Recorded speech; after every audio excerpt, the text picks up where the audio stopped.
بسم الله الرحمن الرحيم. الحمد لله رب العالمين،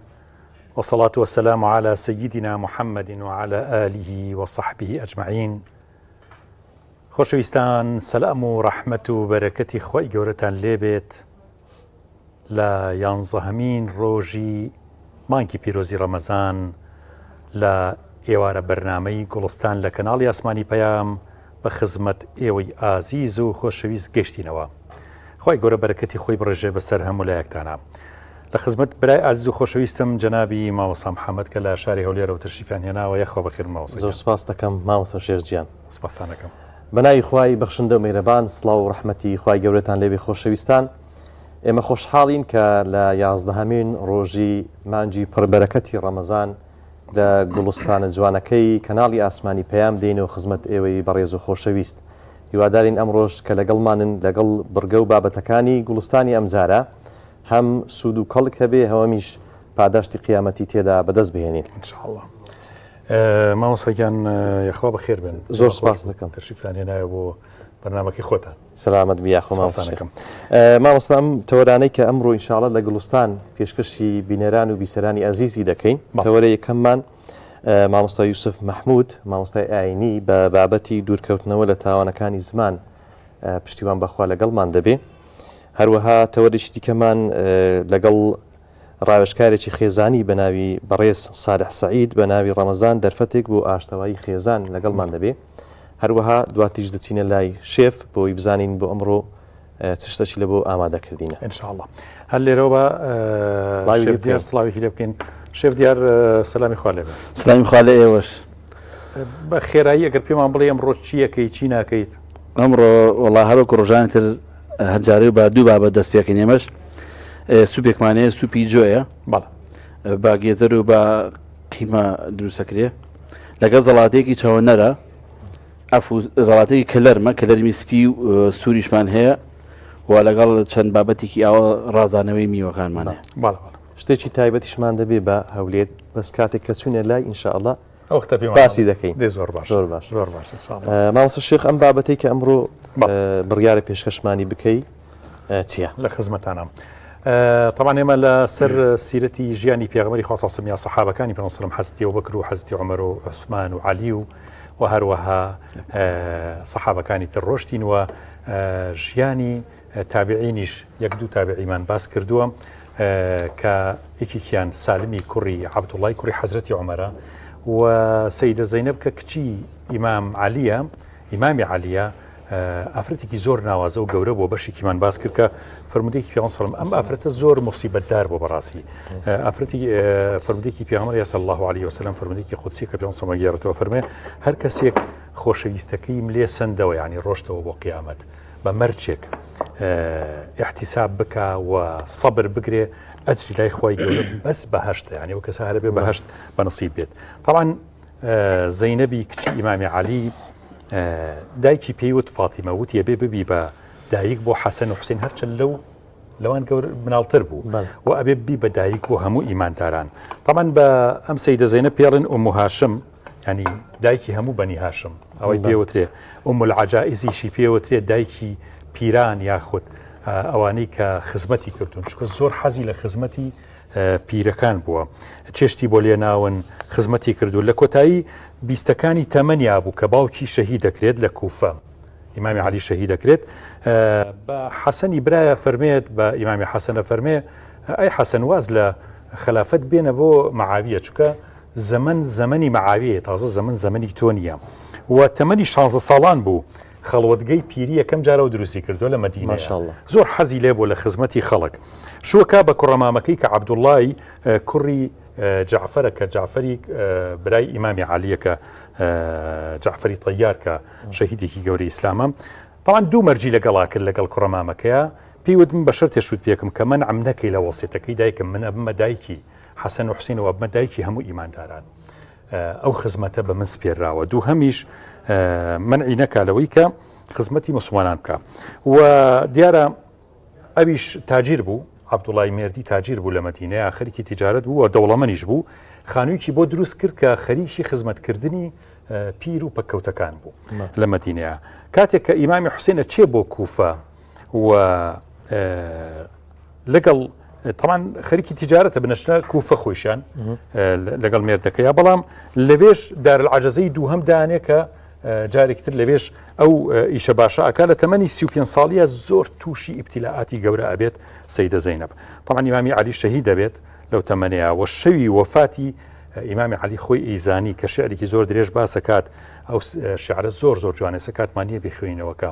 ئیشاراتی تایە بۆ کە من نزیک بوونەوە مردنم نزیک بۆتەوە. زەینەب خۆی تێگا ڕیشی خۆی ئەگەری ئیمامی عەلی فەرموویە دنیا غیڕی غەیری کەسێکی تر غەیری من مەغرور کە من مەغرور نابم بە تۆ خەفەتی قلەت و زاد و دووری ڕێگاکەی قیامەتی بوو کە چۆن توێشوێکی کەم بۆ ئەو ڕێک دوورە بخاتە بەر. ئەو بوو ئیمامی عەلی شەهیدە بێ دوای ئیمامە حەسەن کە ئەچێتە شوێنەکەی و ئەوی جێهێڵێ. طبعا ئیمام حوسەین کە لە مەدینەوە بەڕێ ئەکەوێ بۆ کەربەلا ئەچێ بۆ کەربەلا زەینەب لەسەر وەسیەتەکەی دایکێڵێ من پێویستە لەگەڵ ئیمام حوسەینی برامە بڕۆم چکە وەسیەتم کردو کە من زۆر ئاگام لە براکانم بێت. بە عەبدوڵای مێردی ئەڵێ من ئیزنم ئەی لەگەڵ حوسەینی برامە بڕۆم ئەویش ئەڵێ ئیزن تێم بەڵام من ناتوانم خۆم بێم خۆی ناچێت لەگەڵیان ئەڵێ ئەی ئیزنمەی مناڵەکانم بێم چکە سێ مناڵی هەبووە سەیدە زەینەب محەممەد و فاتیمە و عەلی ئەڵێ مناڵەکان با لە بمێننەوە بەڵام ئەتوانی عەلی بەری عەلی لەگەڵ خۆیان بە عەلی گەورە بۆ تۆزێ ینی مناڵێکی ئەوە تۆزێ گەورە بووە کە ئەیباد لەگەڵ خۆی طبعا ئەوانەی لە خزمەتی ئیمامی حوسەین بوون لە کارەساتی مەینەتباری کەربەلایە کە شەهید کران بە غەدر و خیانەت 72 هاوڵی ئیمامی حوسەین و کە سوکاری ئیمام حوسەین و ئیمام حوسەین خۆشی بوو بەرامبەر بە 4000 کە هاتبوون جنگاور دژایەتی ئیمامی حوسەین بکەن. لە دەی محەڕەم ئەوە مەشهورە لای هەمومان کە ئەو ڕووداوە خەمناکی کە عالەمی ئیسلامی ئێستش مبتەلایە بە کارەساتەکانی ئەو ڕووداوە بەڕاستی ڕوویە لە بەردەم خێمەکەی ئیمامی حوسەینە ئەوەستێت ئەم ئافرەتە ئەوەستێت سەیدە زەینەب ئەفەرمێ کاتێکە وەستا بینی کە ئیمامی حوسەین وە تیرەکان بەرەو ڕووی ڕۆن شەهید دەکرێەوە کوڕەکەی خۆیشی شەهید کرا. طبعا عەلی کوڕی کە شەهید دەکرێت زۆر مناڵە بێت هاوارە کاتە ئیمامی حوسەین بەڵام ئیمام حوسەین ناتوانێت فریای بکەوێت ئەو بوو هەمویان لەوێ شەهیدە بن. سەیدە زەینەب دەچوە ناو شەڕەکە لای خێمەکان مایەوە چونکە زەین العابدینی کوڕی ئیمام حوسەین لە باوەشیا بوو نەخۆش بوو ئەم مناڵە خۆی ئەو دەرچووە لەو ڕووداوەی کەربەلایە بەس زەین العابدین و خاتو زەینەب ئەم دوانە دەرچوون لەو ڕووداوانە 72 لەوێ هەمویان شەهید کردوون و کوشتوینان بە زوڵم. طبعا سەیدە زەینەب کە کچەزای پێغەمبەر صلی الله عليه وسلم ئەڵێ هاوارەکە ئەڵێ بە ئیبن زیاد ئەڵێ تۆ کچەزای پێغەمبەرە شەهید کرد ئەو هەمونەوەی پێغەمبەری خوا حەسەم شەهید دەکەی. طبعا کاچێتە بەردەم ئیبن زیاد تر شەڕەکە کۆتاییە چونکە هەمویان شەهید دەبن و تیاچن کاچێتە بەردەمی ئیبن زیاد لەو کاتەیە ئیبن زیاد ئەڵێ ئاگا لێ بۆ چیم کرد بە براکەت ینی ئیهانەی سەیدە زەینەبەکە ئەویش ئەڵێ ئیبن زیاد بزانە دنیا یەک ڕۆژە یەک ڕۆژ تەنها ڕۆژێکە بەس قیامەت 50,000 سنە 50,000 ساڵ بەس لە مەیدانی مەحشەراتەوە وێستیان دەیت تۆ ئەو وەختە بەرامبەر خی گەورە و بەرامبەر ئیمامی حوسەینەوە سێنریت چی ئەەکەی لەو هەموو خوێنی ڕشتوتە بەناحەق و کچەزای پێغەمبەری خوا شەهید کردو صلی الله عليه وسلم. خسرانی دنیا و ئاخرەت بە نصیبە بێت ئەشقە الناس تۆی خراپترین کەس تۆی لەسەر ئەرزە کە لە ڕۆژی قیامەتە حەشرەکری. طبعا ئەوی شەینێرێ بۆ شام بۆ لای یەزیدی کوڕی مەعاویە یەزید دەسەکا بە گریان ئەڵێ من چاوەڕوانی ئەمەم ناکرد ئەمە ڕووبات ئەینێرێتەوە بۆ مەدینە و ڕەوانی مەدینەیە کاتەوە خەڵکی مەدینە بە دوو ڕزوەستاون ماوەسە محەممەد دوو ڕزوەستاون بە گریانەوە پێشوازیان لە سەیدە زەینەب و زەین العابدین کردووە کە گەڕاونەتەوە بۆ مەدینە. طبعا مەدینە بێتە شیوەن بۆ نەوەکانی پێغەمبەری خوا صلی الله عليه وسلم و ئەفەرمێت مصیبەتێکیان توش بوو کە هەرگیز ئەو مصیبەتە بەڕاستی لە مێژووی ئیسلامە دووبارە نەبووتەوە تا ئێستاش. ئەوە بوو لە مەدینەیە مایەوە ئەو ماوەی کە لە مەدینەیە مایەوە ئێتر دەنگ و باسی خەڵکی مەدینە هاتن پرسیارە لە زەینەبە کرد چۆن ڕووداوەکە ڕوویەوە ئەمیشەی گەڕایەوە ئەمە گەیشتەوە بە دارالخلافەی مەعاویە یاخودنەوەکانی مەعاویە لەوێ ئەوان زۆریان پێ ناخۆش بووتیان کاکە ئەمە فیتنەیەکان بۆ دروستەکات و با لە مەدینە نەمێن چکە خەریب و مەدینە هەمووی هەڵە ساو شۆڕشیانە کرد دژی ئەو دەسەڵاتی کە بەڕاستی نەوەکانی پێغەمبەریان شەهید کرد. لەبەرەوە نەقلیان کردن بۆ وتیان شامەڵێن عێراقەڵێن هەر شوێنەکەڵێن ئەتانێرین ئەوتیان میسر ئەچین بۆ میسر کە چوون بۆ میسر ئاهلی میسر زۆر پێشوازیکی جوانیان لە سەیدە زەینەب و عەبدوڵای مێردی و ئەو دوو مناڵی کە مابوون کردیان و لە تەمەنی 52 ساڵیە ئەچێتە میسر 1 ساڵ ژیانە باتە سەر لە میسر. طبعا خەڵکی مصر زۆر سەیدە زەینەبای خۆش هەر مەشهورە ماوەزەم هاوام ینی مەرقەدێکی گەورەی هەیە و خەڵک زۆر خۆشیانەوێت لەبەرەوە لەوێ خانوویکی زۆر گەورە قەسرێکی زۆر گەوری بۆ دروستەکەن ئەویشەڵم من بۆ دنیا نەهاتوم تازە بە تەمای دنیا و قەسری دنیا بین تەنیا یەک ژووری هەڵەبژێرێت هەموو کۆشکەکە ئەکات بە شوێنێ بۆ بەخێوکردن و بەخێوکردنی ئەوانەی کە بێ سەرپەرشتن و ئەوانەی کە پیرن لەو شوێنەیە ساڵێک لەوێ ژیانە باتە سەر و دوای ئەوە وفاتەکە بەو هەموو مصیبەتەی کە بەسەر بنەماڵی پێغەمبەری خوایە صلی الله علیه وسلم هەرچەندە بەسەر هاتەکە بەڕاستی خەمناک بوو بۆ میوارەیە بەڵام حەزم کرد کورتێک لە ژیانی سەیدە زەینەب بزین هەرچەندە سەیدە زەینەب ماوەسم هەموو بە سەحابەش حسابە چونکە پێغەمبەری خوا سەڵسم ناوی ناوە ئەو ناوی ناوە بەڵام چونکە مناڵ بووە زیاتر بە تابعی حسابەکرێت چکە ئەو پێغەمبەری خوا سەڵسم زۆر بەڕوونی بیر نییە یانەی بینیوە لەبەرەوە بە تابعی حسابیەکەن بەڵێ سەحابەکانی پێغەمبەری دیتە بەڵێ دەستخۆش بی مامۆستا شێخ خوازای خێر بداتەوە بێگومان هەموو ژیانی سەحابەکانی پێغەمبەر صلی الله علیه وسلم دواتر تابعین هەمووی پند و ئامۆژگاری زۆری تێدایە بە تایبەتیش ڕەنگە هەندێک جار دەرفەت بێتە پێش لەڕێی هەندێک بەرنامە و زانیاریانە بەڕاستی بگەینن بە ئەوەی کە بینەر و بیسەرە خوای گەورە جزای خێر بداتەوە هەمووی پڕپەند و ئامۆژگاریە طبعا ئەگەر یەک مەجای کورت بابێت ئەفەرمێ ئەو دوعای کە ئەم ئافرەتە زۆری کرد لە میسرا یا حەیو یا قەیوم برحمتك أستغيث يا حي يا طبعا سنتي في غمر صلى الله عليه وسلم زور قوري يا مشهود دعاء بكين وأم دعايك وتي بميردك خويشي وتي خمي أود نبي بمسلمانان وتي خمتان نبي شوكا في غمر خاصة صلى الله عليه وسلم هر مسلمان خمك نار حتى لدل يا أبو اللهم إني عبدك وابن عبدك طبعا فرمديك زور جوان وشيرينا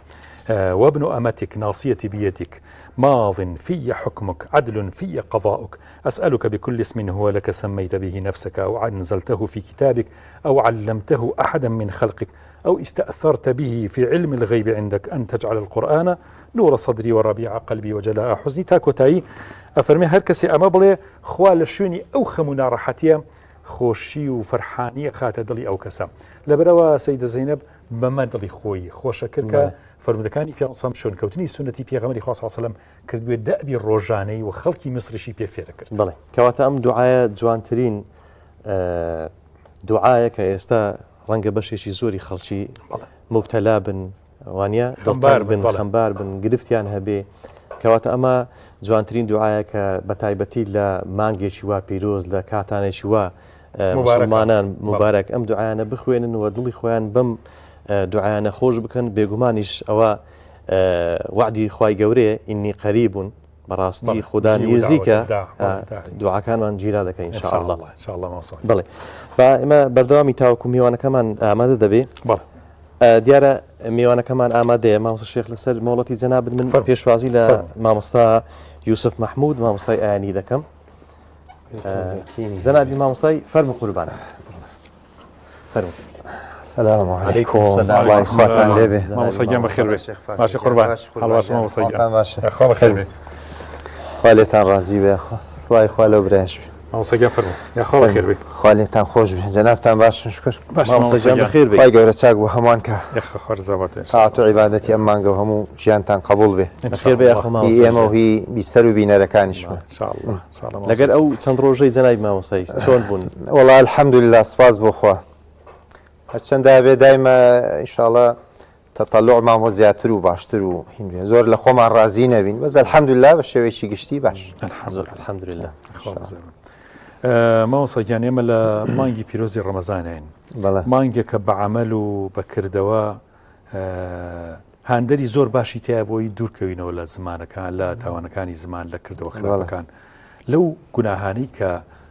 پێی ڕاهاتووین لە پێش ڕەمەزانە و مانگی ڕەمەزان فرسەتێکی باشە مادەم شەیطانەکان دوورەکەونەوە مەدەدی خوایی زۆرە کۆمەکی خواییمان پێگات کە دوورکەوینەوە لە گوناهەکان چی بکەین بۆی لە تاوانەکانی زمان بە دوور بین و چۆن خۆمان پارێزین بەڵێ بە ناوی خوای بەخشندەی میهرەبان سپاس و ستایشی خوای پەروەردگارەکەین درود و سەلامی خوا ئەنێرین بۆ سەرجانی پێغەمبەر صلی الله علیه وسلم و بۆ سەرجاری جانی یار و هاوڵانی و شوێنکەوتوانی سڵاو و ڕەحمەتی خوای پەروەردگاریش لە بیسەران و بینەرانمان بێت، خوای پەروەردگار سەربەرز و مۆفەق و سەرکەوتویان کە. لە ڕاستیە مامۆسای بەڕێز ئەم ئەندامەی لەشی ئینسان کە زوبانە نیعمەتێکی خوای پەروەردگارە پێی بەخشیوین کە بێجگەلەوەی کەەوە ینی خواردنی پێخۆین، خوای گەورە نیعمەتێکی تری پێداوین کە دەربڕینە. علەمەه البەیان وەکو لە قورئانە فەرموویەتی خوا ئەم زبانەی بۆ ئینسان داناوە تاوەکو ئەو شتانەی کە لە دڵ و دەروونمانە هەیە و ئەو حاجەت و پێویستیانەی کەەوە ئەمانەوێت داوای بکەین لە دەوروبەرمان بەهۆی زبانەوە دەری ببڕین. دیارە زبان نیعمەتێکی خوای پەروەردگارە بەخشیوێتە ئینسان ئەتوانین زۆر کاری خەیر و چاک و باشەی پێ بکەین. بەڵام لەگەڵ ئەوەشدا وەکۆڵێ شیرێکی دوولایەنەیە ئەکرێت گوناه و تاوانیشی پێ بکرێت. بۆیە ئەم ڕەمەزانی پیرۆزە کە خوای گەورە فەرمێتی لەعەلەکم تەتەقون، یعنی تاوەکو ببێتە مای ئەوەی کەوە ئێوە زیاتر پارێزگاری لە سنوورەکانی خوا بکەن، زیاتر خۆتان لە گوناه بپارێزن. ئەویش بە سەرنجدان لەوەی کەەوە مرۆڤ ئێمە بە ڕۆژووین لە بەیانیەوە هەتاوەکو ئێوارە خۆمان لە شتە حەڵاڵەکان ئەگرینەوانێ،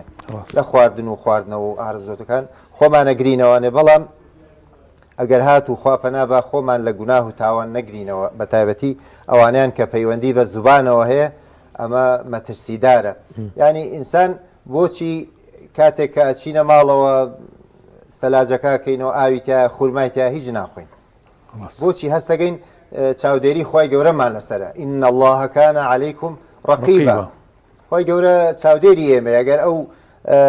خورمایش خۆی ینی لەوانی کەس نەتبینێ، بەس هەستەکەی خوای گەورە ئەدبینێ و عیبادەتەکەت بەتاڵە بێتەوە، بۆیە خۆتی لێ پارێزی. جاکەواتە ئەبێ شتەکانی تریش کە حرامیشن، ینی لە غەیری ڕەمەزانیشە و لە مانگەکانی تریشە باسکردنی خەڵکی و غەیبەتکردن و دووزبانی کردن، ینی ئەو بەڵایانەی بەعام کە بە زبانەکرێن لە کاتی تریشە هەر حرامە. بۆیە بێ ئینسان زۆر متابعەوە بکەین، ئاگامان لێ بێکەوە چۆن خوا ینی ئێمە خۆمان لەبەر خاتری خوا لە حەڵاڵەکان گرتوێتەوە کە بێ کەواتە زۆر شاوی ئەوەین کەەوە خۆمان لە قەدەغە کراوەکان و حرام کراوەکان بپارێزین. جەناب مامۆستای دیارە هەم لە ئەو قورئانەی کە خوا سوبحانەه وتەعالە لە بۆ مرۆڤایەتی بە شێوەیەکی گشتی نردووە، هەمیش لە فەرمایشتەکانی پێغەمبەر صلی الله علیه وسلم زۆر تەئکید لەم تاوانی زمانە کرایتەوە کە ئافاتێکی گەورەیە و بە تایبەت لە ئێستادا کە ڕەنگە خەڵک جگەلەوەی کە ڕوبەڕوو تاوانی زمان بەرامبەر یەکتر ئەنجام دەدا، بەڵام دەبینین لە تۆڕە کۆمەڵایەتیەکان لە سوشیال میدیا ئەم کارە زۆر بەربڵاوترە. ڕەنگە کەسێک بە کۆمنتێک ئازاری کەسی بەرامبەر بدا. چۆن خۆمان لەوە بپارێزین، بە تایبەتی ئێستا لە نێو مانگێک داین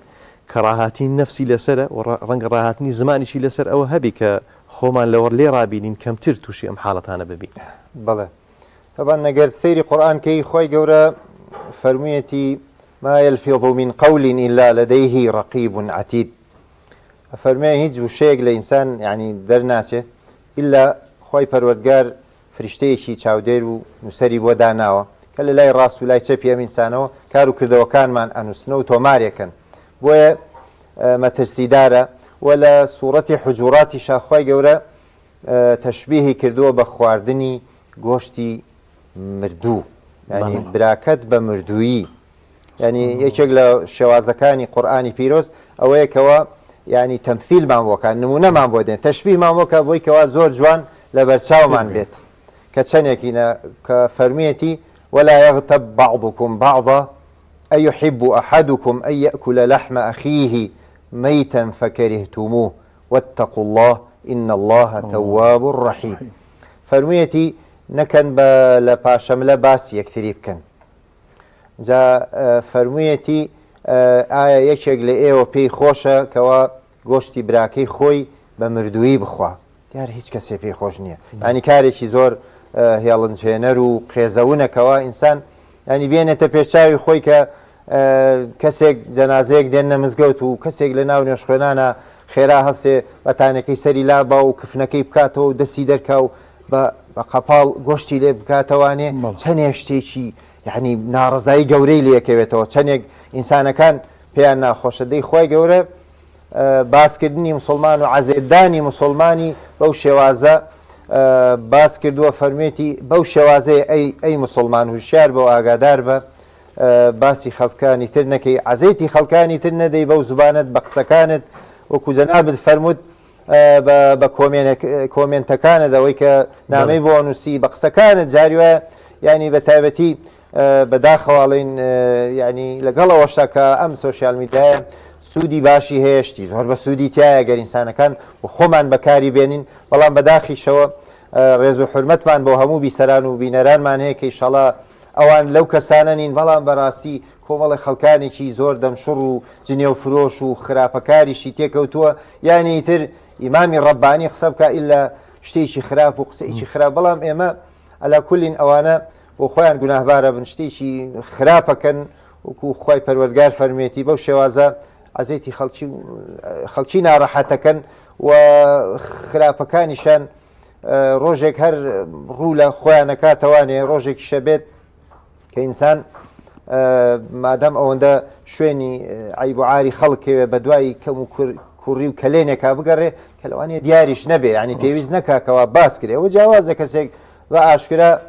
خراپەیەک و گوناهێککە ئەکرێ ئێمەش بە ئاشکرا ڕەتی بینەوە وەڵامی بدەینەوانێ بەڵام کەسێک لەوانەیە شتێکی لێ قەوما بێ و تەوبەشی لێ کرد بێ و لە بینی خۆی و خوایە یعنی وازی لەو شتە هێنابێ ئینسان ئێستا بچێ کۆمنتی لەسەر بنووسێ و باسی بکە و عیب و عار و کەم و کورتەکانی باسکە و هەوڵدا ئابڕووی بەرێ لە نێوە خەڵکیدا ڕاستی سوچ و تاوانێکی گەورەیە وەکو فەرمودەکەی پێغەمبەر صلی الله علیه و سلم فەرمی ڕۆژێکە بێ و ئینسانە سبحان الله پێغەمبەری خوا صلی الله علیه و سلم فەرمی لا تغتابوا المؤمنين ولا تتبعوا عوراتهم فەرمووی ومن يتبع عورة أخيه يفضحه الله ولو كان في جوف بيته فەرمی ئەوە هەر لە دنیا هەر لە دنیا یعنی بەڕاستی جەزاکەی وەرەگرێتەوە فەرمێ ئەو ئینسانە کە شوێن کەم و کوڕی مسلمان کەوێت و بزانێ ئەم ئینسانە چی هەیە و لە ژیانی تایبەتیە و لەوانەیە شتێک بێ مەسەلەیەک بێ هەر پێچرا بێتەوە و باسی نەما بێ ئەم بێنێتەوە دووبارەی کاتەوە و کۆمنتی لەسەر بنووسێ و ئابڕووی ئەو ئینسانە بەرێ و عەزەیتی ئەو مسلمانە باو ناڕەحەتی کە ینی ئەفەرمێ خۆی گەورە ئەو ئینسانە شوێن کەم و کوڕەکانێکەوێ و ئاشکرایەکە بۆ خەڵکو و فەضحێکا و ئابڕوویە با لە جەزای کردەوە خراپەکانی خۆیان جاری وایە ئەگەر لە ناو ماڵ و منداڵی خۆشاوێ جاری وایە لەوانەیە ئینسانە لە بەرچاوی خێزانەکەی لە بەرچاوی منداڵەکانی کوڕەکانی کچەکەی ینی ئابڕووی بچێ و ئاشکرا بێت و عیب و ناشرینەکانی ئاشکرا بن کە خۆشی لەوانەیە ماڵ و خێزانیش پێیان نەزانێت مەوەسەیانی خۆ لەوانە شەبڵین کەسەکە حتا ئەگەر کارەکەیشی کرد بێت وەکو مسلمانە بێت سەتری ئەو شتانە بکات نەک ینی فەسحی بکە ئێستا زۆر جار ینی بەڕاستی ئەمەی کە مەوسم هەموو باسی کرد سۆشیال میدیا تا ڕۆژ کە سووتێنە بەیەکەوە وەکو جنابتە فەرمووی ئەگەر مامۆسایە کەسێک هەر وتارێکە شتێک ئەڵێ خەڵکێک یەک دنیا قسەی خراپە نووسێ جا چ جای ئەوەی کە کەسێک خوانە خواسە ینی لەکەیەکی بەرکەوێ یا خودت تۆمەتێکی بۆ هەڵ بەسرێ یا ئافرەتێکی هونەرمەندە بەجارێکە ئەو خەڵکە دەمی لێکاتەوە مەوسا حکمی شەرعی بۆ ئەو کۆمنتە بۆ ئەو پۆستەی کە کەسێک ئەیکا و منەی بینم ئەویتری بینێ ئەگەر هیچی لەسەر نەڵێ ڕەنگە هەر تەسیرێک بەجێ بڵێ لەسەر ئێمەش کە حکمی ئەوە ڕێک حکمی ئەو بوختانەیە حکمی ئەو غیبەتەیەکە ڕاستە و خۆی کات بەڵێ وەکو لە کتێبی ئیحیا علومدینە مامۆستای غەزالی خوا لێ ڕازی بێ باسی ئەوە کە ینی فەرمێ غیبەت هەرو نییە بە زبان بێ جاری وای ئینسان بە حرەکاتێکە لەوانەیە کەسێک بە بەردەم ماناتێ پەڕێ کەسێک بە چاو یا بەدەست ئیشارەتێکی بۆکە ینی عیبێکی ئەو ئینسانە دەرەخایە خود ئەوێ ڕەخنەیەکی ئاماژەیەکە بە چاوی بەدەستی جاری وای لەوانەیە ئینسانە لاسایی ئینسانەکە بکاتەوە وەکو خوا نەخواستە گاڵتە پێکردن و سوکایەتی پێکردن یاخود ئەفەرمێ جاری وایە بە نووسین چکە نووسینیش عینەن حکمی ئەوەی هەیە مادەم تۆ شتێکە نووسی معنای وایە باوەڕت بەو شتە هەیە و یەقینت پێ بۆیە ئەینووسی جاری وایە نووسینەکە بە تایبەتی ئەم ڕۆژگارە کاکشێخ ینی گوناهەکەی و سوچەکەی گەورەترە بۆ چونکە من زۆر جاروتومە ساڵانێک ئەگەر کەسێک گوناهێکی بکردە لەوانێ دووسێ کەس بیان بینایە و دوای ئەوانیش کەسی باش بوونایە و سەتریان کردا و باسییان نەکردا بەس ئێستا ئینسان خوا نەخواستە زەلەیە بکە لە شوێنێکە لە بەردەم کامێرایەکە یعنی هەموو دنیا ئەیبینێ بۆیە کە تۆ عیبی مسلمانێک داپۆشی ئەوە خێرێکی گەورت کردووە کە خوا نەخواستە فەضحی شێکەی و ئابڕوێ بیت و لە بەرچاوی خەڵکە کۆمنتەکە ئەنووسی ئەم کۆمنتە هەموو زۆرێکی ینی وە کۆڵی تر هەموو دنیا ئەکرێ بیبینێت بۆیە سڕینەوە و لابردنی ئەو گوناها ئاسان نییە ئێستا ئینسان ئەگەر غیبەتی کەسێک بە تاقیتەنیا ینی بەبێ ئەوەی بکەوێتە ناو خەڵکیەوە ئەکرێ بچێ لای خۆی داوای لێبوردنی لێ بکات بڵێ فڵانە کەس غیبەتێکم کردووی بەڵام ئەگەر کەسێک ئەو هەموو کەسەی یعنی وای لێ کردووە کە لە بەرچای هەموو خەڵکیان ناشیرین جاری وە کەسەکە خەڵکی ێرەش نییە بڵێ یعنی تۆ کابرایەکی میسریە کابرایەکی ئەندەنووسیە تۆ هێرۆش تعلیقێکی لێ بەبێ زانیاری ئەمە چۆن تۆ توانی گەرنی خۆتی پیازاکەی قورسە قوربان ولا تەخف ما ليس لك به علم خی گەورە فەرمی لەسەر شتێک مەدوێ کە علم و زانست و زانیاریت پێی نییە اینجا بەڕاستی ئەم ڕۆژگارش ینی ئەبێ خەڵکان وریابین بە تایبەتی ئەهلی ئیمان یعنی ئەو شتانەی کەەوە بە شێوازێ ینی تەکنەلۆژیا پێشکەوتووە ئەکرێ ڤیددیوێکی من دروستکەن کە من هەر ئاگاشم لێنێ ئەتوانێت قسەیشی من دروستکە و بڵاوی بکاتەوە کە من هەر ئاگام لێنێ ڕسمێکی من بڵاو کاتەوە کە هەر ئاگام لەو شتە نیە بۆیە خی گەورە فەرمی فەتەبەیەن و ئەبێ ئینسان زۆر زۆر وریا بێ هەل یەکسەر باوەڕ نەکا یەکسەر کۆمێت نەنووسێ یەکسەر ینی وا نەزانێەوە شتێکی حقیقەتە جارێ لە پێشە ینی وەکۆڵێ لێکۆڵینەوە وردبوونەوەی تەواوی هەبێ ئەنجاوەکوونێ بڕیاری خۆی بدا هەنگاو هەڵگرێ جنابی مامۆستای پێغمبەری پێشەوا صلی الله عليه وسلم دەفەرمێ المسلم من سلم المسلمون من لسانه ويده بەلەوەی باسی دەست بکە زمانەکەی پێش خستیە بەوتەیەکی عەرەبیش هەیە دەفەرمێ جەراحات و سینانی لە هەلتام و مایلتام و ماژەڕەح اللیسان و ڕەنگە برینداربوونی جەستە ساڕێژی هەبێ بەڵام ئەوەی کە بە زمان کەسێک بریندار دەکەی ئەوە ساڕێژەکەی زەحمەتە و ڕەنگە چەند ساڵی پێ بچێ و خەڵک گرفتار بێ ئێستا ئەمە ئەوە دەزانین وەکو مسلمان چۆن خۆمان بپارێزین لە ئەوەی کە تووشی تاوانی زمانی کەسانی دیکە نەبین ینی مەبەست مسلمانان چۆن خۆیان بپارێزن لەوەی کە تووشی ئەوە نەبن ڕاستە مەسەرن خۆم دەپارێزم لەوەی کە وەکو تاوانی زمان بەرامبەر هیچ کەسێک ئەنجامی دەدەم بەڵام من چۆن خۆم بپارێزم لە کەسانی دیکە شتی ڕێگایەک هەیە لەوە بتوانین بەڵێ وڵای تر ئەگەر ئینسان خوانە خواستە بۆ خۆشی خۆی تووشی گوناه و تاوانکە معنایەوە ینی زبانی خەڵکی لە خۆی کردوێتەوە ئەبێ هەڵدەم ئەوەیە خۆی بپارێزێ ئەوە یەکەم ینی ئتەقوهەمی ینی شوێنێک شبوو هات و هەندێکی ئەو نییە یاخود کارێکی وانەکە خوانە خواستە مسلمانان ینی غیبەتی بکەن چونکە هەندێک شت هەیە پێغەمبەری خوا صلی الله علیه و سلم فەرمی لەی الواجدی ظلم ويحل عقوبته وعرضه فەرمووی کەسێک کە هەیەی توانای هەیە بەس ینی پاری خەڵکی هێناوە بە قەرز و بەڵام ناشانداتەوە هەر شتێکی بیداتەوە بەس نایداتەوە فەرمی ئەم ئینسانە زوڵ مستەمی کردووە جا کە زوڵ مستەمی کردووە وای لێ فەرمی حەڵاڵە بێکەوە خەڵکی دەربارەی بدوێن قسە بکەن دەربارەی فڵان کەس ئاوا ئەویانی ئەم کەسە بۆ خۆی سەبەب بووە بەڵام وەکو ترکە عام وریابین بەوە ئەبێکەوە ئینسان بیر لە گەورەی تاوانەکە بکەینەوە مادەم قورئانی پیرۆز باسی کردو ئەو تەشبیهەی بۆ کردووە و لەسەرمان ئەنووسرێ و بە تاوانەوە ئەگەر وازی لێ نەهێنین تەوبەی لێ نەکەین و نەگەڕێینەوە ئەوە بەڕاستی ئەو تاوانە گەورەی دێتە ملمان ئەجا یەکێکتر لە خراپیەکان ئەوەیە ئێمە چاکە و خێر و سەدەقاتێکەکەین خێرەکەی ڕوا بۆ کەسانێکی تر ینی ئێمە حەقی ئەومان نییە باسییان کەین حەقی ئەومان نییە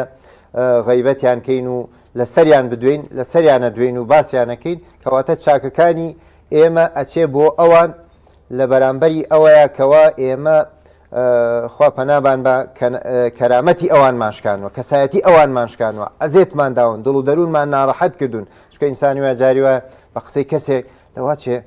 چەند یوا هەبووێ بێ شەوێ خەوی لێ نەکەوت بێت تا بەیانی بیری لەم قسەیە کردوێتەوە بۆ فڵانەکە زوای من کەی من و ئاوام کەی منوانیم ینی کەواتە بۆیە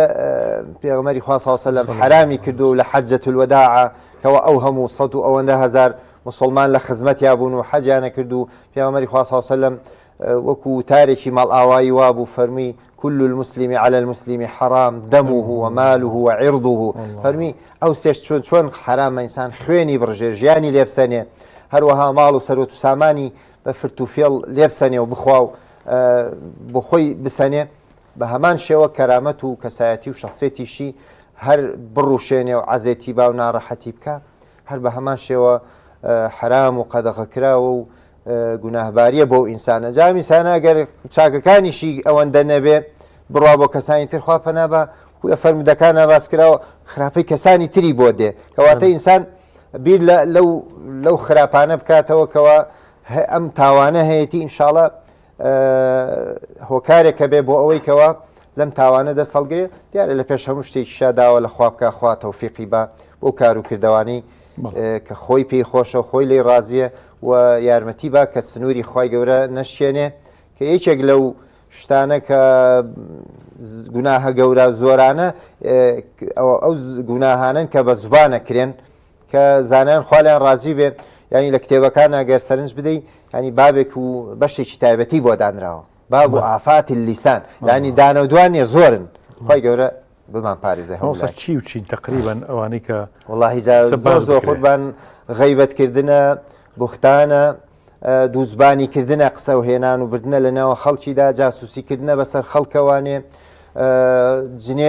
جنێودانە بە خەڵکی سوکایەتیکردنە بە خەڵکی لومەزوو ینی تانەشەردانە لە خەڵکی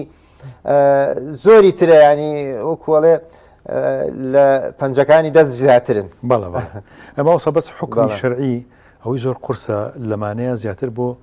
بوختان دانراوە وایە بەڵێ ینی بۆچی جیاکراوە توێ سە بڵێن بوختان قورسرە لە غەیبەت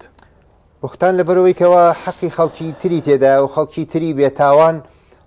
خراپ لە کەدارە بێ لە کۆمەلگایە لەوانەیە کوشتنی تێ بکەوێت لەوانەیە ینی خوێنیشی تێدا بڕژێ بۆیە خی گەورە فەرموویەتی ئەوانەی کەەوە بوختان هەڵەبەستن بۆ ئیمانداران پیا و ئافرەت کە پاکن و بەرین لەو تاوانە یابێ بیسەلمێنن شاهید بێنن بۆ ئەم قسەی کە ئەیکەن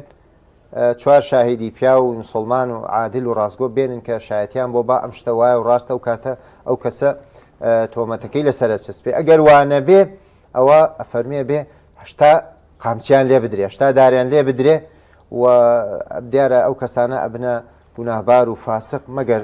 لە بینی خۆیان و خی گەورەیە تەوبەیەکی ڕاستەقینە بکەن و لەو گوناه و تاوانە دەست هەڵگرن و خراپ بەڵام گوناهەکانی تریش هەر ینی گوناهی هەیە ینی غیبەتکردن قسەکردن بەڵام لەوانەیە وەکو بڵێ حەدێکی دیاریکراو نییە لە شەرعاوەکو بوختانەکە وەکو جەنابەت فەرمووت بوختانەکە کێشەی گەورەتر و ئاریشەی گەورەتری لێ ئێستا ماوسم حکمی شەرعی نییە تا جەڵدە لێ بدرێوانی ماوسام کەواتە بێدەنگبوونی ئەو کەسانە لە هەموو شتێک باشترە بۆ قیامەتی خۆیان و بۆ ئەو کەسەش کە بیپارێزن کە بوختان نەکەن بەڵێ وڵای جاینسان هەموو ئەو تاوانانەی کە باسمان کردن یەکەم ئەو ئینسانە ئەبێ واجبە لە بینی خۆی و خۆیان تەوبە بکە پەشیمان بێتەوە واز دەست لەو تاوان و گوناها هەڵگرێ و یعنی خەجاڵەتی خۆی لای خۆی پەروەردگار دەربڕێ بڵێ خۆیان گیان ئەم شتێک کردومە تاوان و گوناهە و داوای لێبوردنەکەم لە تۆ خۆیان گیان جا داوای لێبوردن بۆ مسلمانە بکە ئەگەر بشکرێ گردنی خۆی پێ ئازا بکە ئەگەر فتنی گەورەتری لێ نەقەومێ جاری وایە ڕەنگە نەتوانێ ئاشکرای بکە یا بیڵێ لە بینی خۆی و خوا تەوبە بکە هەندێک لە زانیان فەرمویانە وەکو چۆن بە خراپە باسی ئەو ئینسانی کردووە ئەنج چاکانی ئەو ئینسانە باسکە هەوڵدا داوای لێ خۆشببوون لە خوا بکە بۆ ئەو ئینسانە کە ئەمی ژوای لێکە کە خۆشەویستی زیاد کا بۆ ئینسانە و چاوپۆشی هەبێ بەرامبەری جەنای مامۆستایی بێگومان ڕەمەزان قوتابخانەیەکە لە بۆ پاراستنی هەم تەسکیەی نەفس و خۆڕاهێنان لە زۆر شت هەندێک لە مسلمانانیش ڕەنگە لە پێش ڕەمەزان تاوانی قسەکردنیان هەبێ کە بە جۆرێک لە زۆرەکان زۆر گرنگیان پێنەدابێ وەک ئەوەی باس کرد ڕەنگە کەسێک شەو تا بەیان خەوی لێ نەکەت بێ لەسەر قسەی کەسێک کە لە مەزلیسێک دانیشتن قسەیەکی کردی ئەوەی کە قسەکەرە زۆر گوێی نەداتە قسەکەی بەڵام کەسێکی بریندار کردیە چۆن بتوانین کە لە ڕەمەزان خۆمان دەگرینەوە هەم لە خواردن و خواردنەوە دواتریش لە زمان ئەم بابەتە بیتە ئیستیقامەک و بەردەوامی کە خۆمان ڕابینین لە دوای ڕەمەزانیش دوورکەینەوە لە تاوانی زمان بەڵێ خۆی وەکو پێغەمبەری خوا صلی الله علیه وسلم فەرمێ إنما العلم بالتعلم والحلم بالتحلم فەرمێ فێربوون بە هەوڵدان و شارەزاییە ئینسان هەر لە ماڵەوە دانیشێ و پشتباتەوە هیچ نەکاو هیچ هەوڵێک نەدا بەڕاستی زانست و زانیاری فێر نابێ فەرمووی حوسڵە پەیابوونیش خۆگری و ئارامبوونیش تووڕە نەبوونیش ینی بێت تەحەلم بەوەی کە ئینسان حلم بۆ خۆی بێنێ ینی هەوڵ بدا ینی لە خۆیدا دروستی بکە بۆیە زانانە فەرمونون ڕاضەکردن و وەرزشکردن بە دڵ و دەروون کاریگەری هەیە لەسەر ئینسان ینی بۆ نمونە چۆن ئینسان وەرزشەکە ینی ماسوولکەکانی بەهێز دەبێ هەندێک وەرزشی تایبەتیەکە مەسەرەن وای لێ دێ لەشی لە شولاری بەهێز و بەقووەتە بێ ئەفەرمێ دڵ و دەروون و ئەخلاقەکانی تری ژوایە ئەگەر ئینسانڵێ بۆ نمونە ئینسانێک لە تاریکێ ترسی ئەگەر خۆی ڕابێنێ چەند جار بچێتە ژووری تاریکەوە بە شوێنی تاریک ئەبڕوە وردە وردە وای لێ دێ ئەبێتە ئەو سیفەتە کەمە بێتەوە ئینسانێک کە زۆر چروک و ڕەزیل و قونجاوە ینی هەوڵ بدا ئەگەر بە زۆریش بووە دەستخا بە باخەڵیا و شتەیە ببەخشێ بە هەمان شێوە ئینسانێ ئەو ئینسانانەی کە خواپەنا بە ینی زبانمان بەکارێنین بۆ گوناه و تاوان و قسەی پڕوپوچ و شتی خراپ و شتی گوناهباری و تاوانباری هەوڵ دەین ڕای بێنین ینی وەکو بڵێ هەندێک پیاوچاکانە فەرمێ جاری وا بووە لەسەر خۆی پێویست کردووە توێتی هەر غیبەت تێ بکەم ئەبێ درهەمێ ببەخشم لە لەبەرخوا ئەگەر ئینسان ئێستا پارەی کەمیش بێ 250 دینار لەم پارە تەبعی خۆمان بێ سزایەک لەسەر ئەوکو سزای بڵێ هەر غیبەتێک ئەو 250 بەخش وای لێ دێ وردە وردە زۆرە بێ بەڵکوم بیژێڕێتەوە ینی ئەکرێ ئەو ئینسانانە بکە بۆیە هەندێک لە زانان نمونیان وایهێنات فەرمیان کەسی وا هەبووە توێتی کاکە ئەگەر هەر غیبەتێک کردکەی خڕەبەر دێ بخەرە حەوشەکەتەوە بزانە چی لێ دێ ماڵەکەت تەنەکە شکاوێک پاچە ئاسنێکی شکاو خە بزانە ماڵەکەت چی لێ بەسەر دێ لەبەرەوە ئەکرێ ئینسانی مسلمان بەڕاهێنانی دڵ و دەروون و ینی خۆ ناچارکردن بۆ ئەخلاقە باشەکانیش ئینشاڵە ئەو سیفەتە باشانەمان تیا دروست ببێ کە وەکو خۆی پەروەردگار ئەم ڕەمەزانەی داناوە کە ویست و ئیرادەمان بەقووەت بێ ئەبینی ئینسانی وامان بووە ینی یەک دەدەقە خۆی نەگرتووە کاتێکە خۆراکەی حازر بووە نیوەڕوانیا بەیانیان ینی 5 دقه خۆی ڕانەگرتەوە بڵێ یاکسەر هاواری لێ بەرز بۆ تۆ خواردنەکە بێنن دێ ئێستا سیرەکەی 14 ساعت چاوەڕێشەکە و زۆر ئاساییشە بەلایەوە یا مەسەلەن جگەرەی خواردووە ئاسایی بۆ بەلایەوە کەواتە ینی دەرونی بەهێزەکە بۆی کەوا بتوانین ئینشاءڵڵا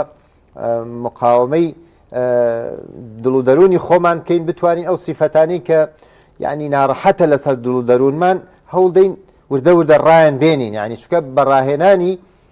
دڵ و دەرونیش لەسەر سیفەتە باشەکان وردە وردە بۆیە بێتە سیفەتێک و ئەکرێ ڕنگ باتەوە لە ئینسانەکە ماوەسا من حەزەکەم هەرچەند کاتمان کەمەوەزانم بەس نمونەیەک لەسەرەوە باسکەمە گەر جنابێش بۆی بیر بکەوێتەوە ئەگەر نمونەیەک لا بێ لە خزمەت تابین کاک خاڵۆشی حاومین هەبووە خوعافیکە لە تەکی قەرداغ کوڕەکەی تەنیا کوڕی هەبوو کردی بە مەلاکەی سەوە فاتی کرد و ماوەسە شەم حەمەوە ڕەحمەت بنیاخوا حەو کچی هەبوو و کوڕی هەبوو ماوەسا لە وەختێکە نەخۆشەکەوێ دوو گایە بێ گای ئەو زمانش کە بۆ جووت و ئەمانە بەکارهێنرا و هەردووکێکا بە قوربانی وە خێر لەبەرەوەی خۆی گەورە شیفای کوڕەکەی بە بەس سیفەتێکی زۆر عەجیبی هەبوو ئەم پیاوە ئەویشەوە بوو من بینی بووم پێت بوو کا حەمین سەلام عەلەیکم چەند سانیەک چەند چرکێکی پێچوو ئینجایی و عەلەیکم وسەلام و ڕەحمەت الله وبەرەکاتوه هەنوو باشە کا حەمی خۆ سەلام هیچ گوناهی ئەیوب باخەرەبێ لێکی بیت و بزانین چی ئەڵێ ئینجا قسێ بکەین یعنی ئەمە پیاوێکە نەخوێنەوار مامۆستا ئاوا تێگەیشت بوو کە غەیبات بەکارهێنانی زمان چەند خەتەرە ئینسان بەخراپ بەکاری بێنە ئەم نمونانە لە سەلەفی ساڵحی میلەتی خۆمانە زۆر بوون مامۆستا کاتی خۆی ئایا جناب هیچ لا نییە لەم کاتە کورتەیە ئەوی ئیمامی بوخاری خوا لێ ڕازی بێ ئەم پیاوە گەورەیکەوە هەموو ئومەتی ئیسلام قەرزاری ئەوەیەتی کەوا فەرمودەکانی پێغەمبەری خوا صلی الله علیه و سلم بۆ ئێمە جێراوەتەوە بە صحیحی و بە جوانی ئەفەرمێ ئومێ دەکەم کە مردم بەخوای پەروەردگار بگەم بە ئومێدی ئەوەی کەوا یەک غیبەتی خەڵک لە ئەستۆمان نەبێت باسی کەسێکم کردبێ ینی ئەگەر ئینسان سەرنجی کتێبەکەشی بە ئەفەرمێ کە ینی قسەی کەسێکی ڕەت کردبێتەوە کەمتر فەرموویەتی وڵا درۆزنە یا فەرموویەتی مەتروک الحەدیث فەرموویەتی فەرمودەکەی وەرناگیرێ بەڵێکە ینی ئەوە کە زانیان فەرمویانە لە مەسائیلی وەرگرتنی فەرموودە ئەوەش دروستە حتا تەنانە ئەگەر کەسەکە سیفەتەکەی تیا بێ بۆی کە مسلمانان ینی تووشی هەڵەیەک نەبن فەرمودەیەکی پێغەمبەر صلی الله علیه و سلم لە شوێنێکی گونجاوە ینی وەرنەگیرێ فەرمویانێ دروستە بڵێ درۆزنیشە دروستە ئەوەشی بێڵ بەڵام ئەو هەتا زۆرێکیش لەوە خۆی پاراستەوە و زانای تریژ هەبوون ینی مەسەرنێکی و مامەسا ئەمجەدی زەهاوی خوالی خۆش بێکە زانایەکی گەورەی ئەم میلەتەی خۆمان بوو و مفتی عێراق بووە فەرمێ سبحان الله عادەتی شێ بۆ شتی زوو بیچێتەوانێ ناوی زۆر ینی ناوەکانی زوو بیچێتەوە ئەڵێ هیچی ڕۆژێکیان مامۆستاڵێ فڵانە کەس باشە تو ئێستا ئەم بێک بۆ ئەو وازوو ناوەکە بیست ئەڵێ وڵی وەختی خۆی بیرم کردوێتەوە کە قورئان و فەرمودەی پێغەمبەری خوا صلی الله علیه و سلم بینیوە کە ئەوەندە باسی غەیبەت و باسکردنی خەڵک ئەوەندە خراپە و ئاوا کردەوە چاکارمانە ڕوا ئاوا خەجاڵەتی لای خوا بین داوام کردووە لە خوا کە خوا ناوی خەڵکم بیر بێتەوە سبحان الله ئەڵێ ئەو پیاوە ماشەڵڵا لەگەڵ ئەوەیە کە چەندێک عالم بوو ئەڵێ ناوی خەڵکی زۆر ینی گران بیرەکەوتەوە ئەوانە حتا ئەڵێ مامۆستا محمود محەممەد سەواف کە لەگەڵ خۆیان بوو ینی زۆر پەیوەندیانە هەبووە ئەڵێ مامۆستاگە فەرمی ڕۆژێ نامەکەی دا پێ وتی ها ئەمە بەرە بۆ باڵا بەرزە ئەمامە بەسەرەکە ینی تر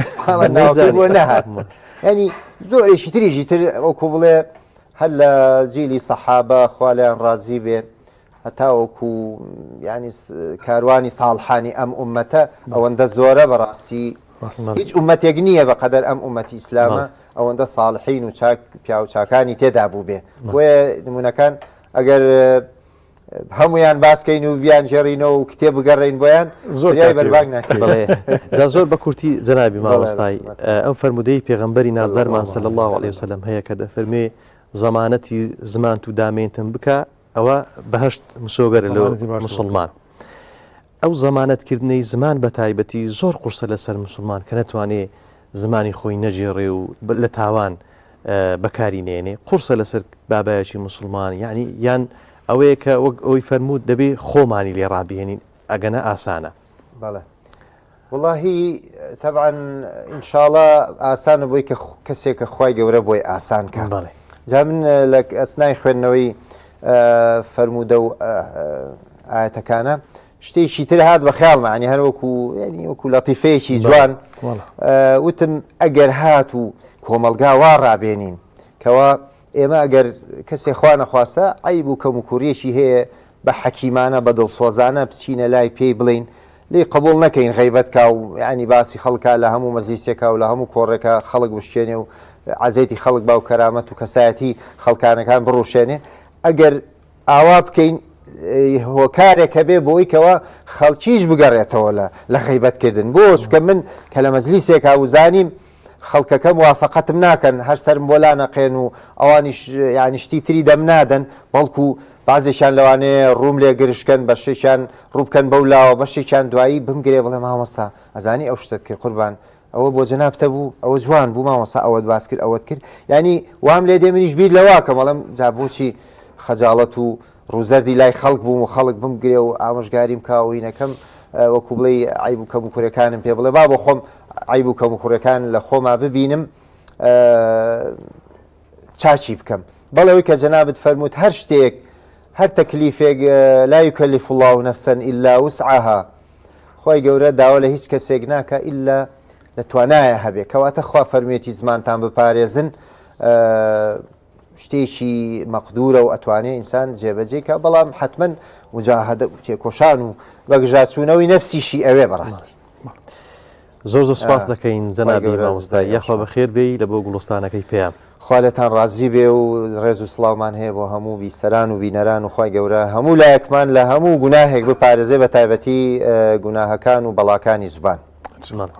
بەڕێزان و خۆشەویستان ئێمە بەردەوام دەبین ناوبڕێک وەردەگرین دواتر دێنەوە خزمەتتان گوڵستان لە پەیام بەردەوام دەبێت. دووبارە سڵاوتان لەبێ خۆشەویستان گەڕاینەوە خزمەتتان بۆ بەردەوامیدان بە گوڵستان لە کەناڵی ئاسمانی پەیام. مامۆستا شێخ بەڵێ وابزانم سڕەی شێفە ئەڕەبا بچین بۆلای شێف دیار بابزانین چی کردیەوە چی کردو ئێوە چیتان کردو ئەمە چمان کردیە فەرمو قوربان با من ئەوزارە بچمە لای سەلام بەسەرشبی سڕی شێنازانیاری و بەشتەیە کرد من لێرەوە لەبێ ئەرێت چ بوو ئەرێ وەڵڵا سیحەتت کووە لەگەڵ ڕەمەزانی لەخوا بەزاوی باش ئەوانی کە خواردنی دروست دەکەن فەرقیان هەیە ها ماوەسە شێخ مەبەستم ئەوەیە بۆ تام نا تۆزێک حەزیان لە خواردن و ئەوەیە لەگەڵ ڕەمەزان هەتا لێ ڕادێن خۆی ماشەڵڵا دیارە حەزی لێ بەڵێ دانەمە باشی شکر وەڵا ئەوەی کە ئەو برادرەوتی هەڵماقۆنە بێگەن بەڵێ ئەو قیمەیە بوو ئەو قیمە ئەو چی پێڵندا هین نا ئەمە ئەوە نێرگزەکەی تۆیڵی نامە نێرگزەکە نییە بەڵام ئەمە سوپی جۆیە باڵا باڵا سوپی جۆ بەڵام بە قیمە و گێزەرشی تایە و زەردەچەوەی تیاەکە کەمێک زیرەیە باڵا باڵێ جامە زۆرش خۆشە بەبێ ئەو ناخۆش دوای ئەی خۆین ئەوە چی پێدرێن شێف ئەمە جۆ هەر خواردنەکە هەر بەو ناوە بەڵە هەر جۆیە بەڵێ بەڵێ باڵا باڵا ینی مەرجە ئەو ئەوانی کە گەوتت تێیدا هەبی مەرجیش نیە نەخێ ناوی چییە هەر سوپی جۆ سۆبی جۆ بەڵە بەڵە باڵا باڵا ئەمە هەڕاویش هەیە بڵین هاوڕێی ئەویش شێف دیار تقریبا بەڵە بەڵە لەگەر مکتاوە لەگەر مکتاویشە چێ و تقریبا لە گەرمی هینی کوڵاو هەیە جاران گەرمیانە کوڵان بەو شێوازە بوو باڵا ئەی زەڵاتەکەمان چی ئەمڕۆ زەڵاتەکەمان کەلەرمی سپی و مۆرە با بڵین کەرەمی سپی و مۆر بەڵێ ئیتر ئاو ڕازانەوەیکی تەماتۆشتمان بۆ کردو بۆ شێوازە جوانەوە ئەمەش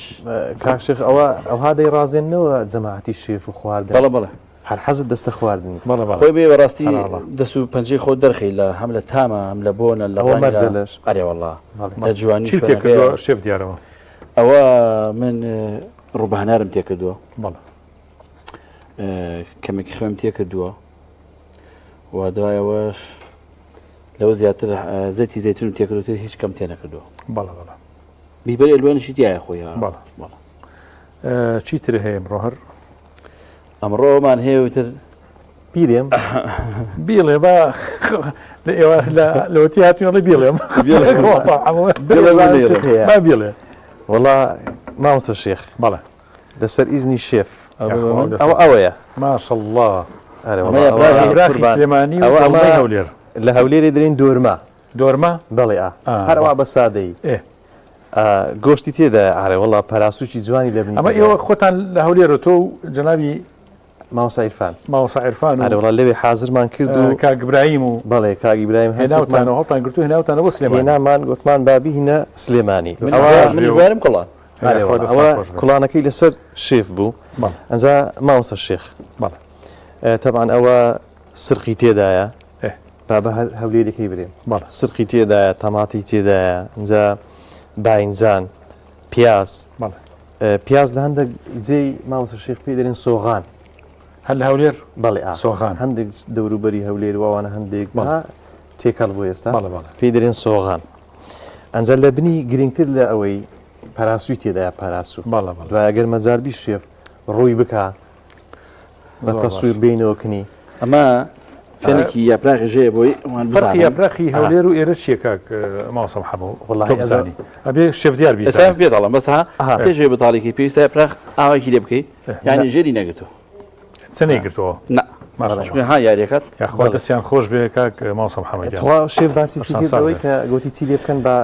ئەوەی کە تەمەشاش دەکا بیزانێ ڕایەوە شوێنی بەڵێ بۆ ئەوەی لە شوێنی خۆیان نامێنێتەوە یا نەگرێ بنی نەگرێ بۆی بە قاڵبی دەچێت دەرەوە بەڵێ ئەنجا ئەو دۆرمەی کە لێرە حازری دەکەن شێف جیاوازی هەیە لەگەر شوێنی دیکە سا دۆڵمەی کەرکک و هەولێر وەکو یەکوایە بەێ ئیسا ئەمە لەگەڵەوەی کەرککایە وەکو یەکە بەڵە ئەوەی سلێمانی زیاتر زۆر گرنگی بە گەڵامیەوە زۆرە درێوان بەڵە زیاتر گەڵامیەوە پەلکەمێوی پێدرێن بەڵە لەوێش هەیە شێف جاروێ تایبەت بە پەلکەمی و پیاز دەکەن دۆرمەی سپی پێدرین دەرمیسپی ڕاستێک بە ماسەکرێ بە ماست دەکرێت یاخود بێزگە ماست هەر ئەوەی تێناکەن ئاوی تەماتی تێناکەن مەعجون تەمات ڕاستە لێرە ژەروایە بەڵێ ئەوە پێدرین دۆرمەی سپی بەڵێ لێرەژ هەر دۆڵمەی گەڵامی پیاڵن زیادی بەڵام ئەمە لە سلێمانی بە هەمان شێوە دروستەکرێت لێرە بەڵام وەکو تەرتیباتی هەولێر و کەرکوو مهمترێک خوا دەست خۆش شوێن دەگۆڕێەوە هەندێک شوێنی ئەرکتان کێشاوە بەڕاستی لە هەولێر و بێنە ئاسایی لە خزمەتین ئێمە شتمانەگەر تۆ ئاواکەی ئێمەش یەک مەنجەڵ ترخێنا هێنینەوە هی سلێمان دەبێتە بداپەسە ئەوزەوە کاگاریان دەرێ پێیبری هەر هەدیم لۆتو نینە ئەوڕۆ لە هەم جەماعەتی هەدیە هات یاخوا دەستان خۆش ناوەڵە هەر خۆشە ئەو لوتفەڵا دەستان خۆش بەس کاکە ئێوە میوان نەبێ ئێمە لە خزمەتانابینەوە حەزێتان کێشا بەڵام خۆی ڕاستێکی کتێبەکەشی لەگەڵا خۆش وایە ئاخرتان بەیانی ڕۆ بیرم چوەڵا بیرم شوێ شەڵا بەیانی بۆتانی چیت کەمان هەیە ئەمە لە بەردامەیان نییە بەڵامی تو تازە فەنەکەمان کەشف کرد بەڵێ مریشێکی زینووە فرێشە و برژاندومانە بێ کۆڵاندن ئەزۆڵی شێف ئەوە مهمە کە باسی بکەی لەبەرچی پارچە نەکردیەوە ئەو نێمە تەفاسیلێکی بدەیت ڕاستەکەی من پێم خۆش بوو هەر بە ساغی بیا بۆ شێوازە بڵێ بەو شێوازم بە زەیتون بە پاپریکا و ئۆریگانۆی و ڕۆزماری ئەمانە جوان جوان گرتمەتەوە بووی کردومە بەسەریە بەخوێەوە بڵێ بەبێ ئەوەی بە هیچ ئەم مریشکە خۆش کرێ پێشتر تەمەنەوە پێشەوە خۆشیەکەی خۆشترە بێ بەڵام من بەبێ خۆشکردن ئەمەم ئامادەکرد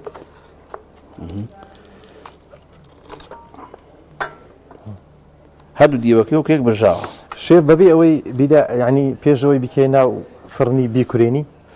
خۆی بیکۆڵنی هەم جوانترە و ناسکتری شەبێ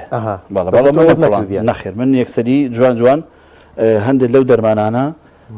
خوێن پێوە کردووە پاپریکان پێوە کردووە تۆزە زیرەم پێوە کردووە بیبەری ئاڵاتی ڕەشم پێوە کردو بەو شاخسمە نەفڕنەوە ئەدی چیت کرد بەکارینە وەکو لیمو و گێزەر و ئەو شتانە بۆ بەکارێنەوە تا من گێزەرەکە ڕەنگی زۆر جوانەکات دایم گێزەری تێگە ڕەنگیشی جوانەکات ئەو لەسەر خواستی ئەوەیە کە مەسەرەن ئەو عائیلێ حەزی لێ چیە بەڵێ هەیە حەزی لێ نییە بەڵام ئێمە ستاپەکە حەزمان لێ یعنی ئەوە لە بۆ زەماعەتێوانە بەڵێ بەڵێ لەگەڵ دڵمەکەی خوین زۆر باش وڵا ئەوڕۆ سفرەکە مامۆستا شێخ ئاوەدانە وڵاترەگەر بمێنەوە باشە هەچەنێت تۆزێکی ماوە بەڵام لە چاخۆیە زۆر باشە دەستان خۆش بێ خۆڵەوەم زانی دەداتە تو مامۆستا دەرێ تاوی نەزانی جناو کەڵم لێکردی شێف ئەو سێوە لەوێندەرە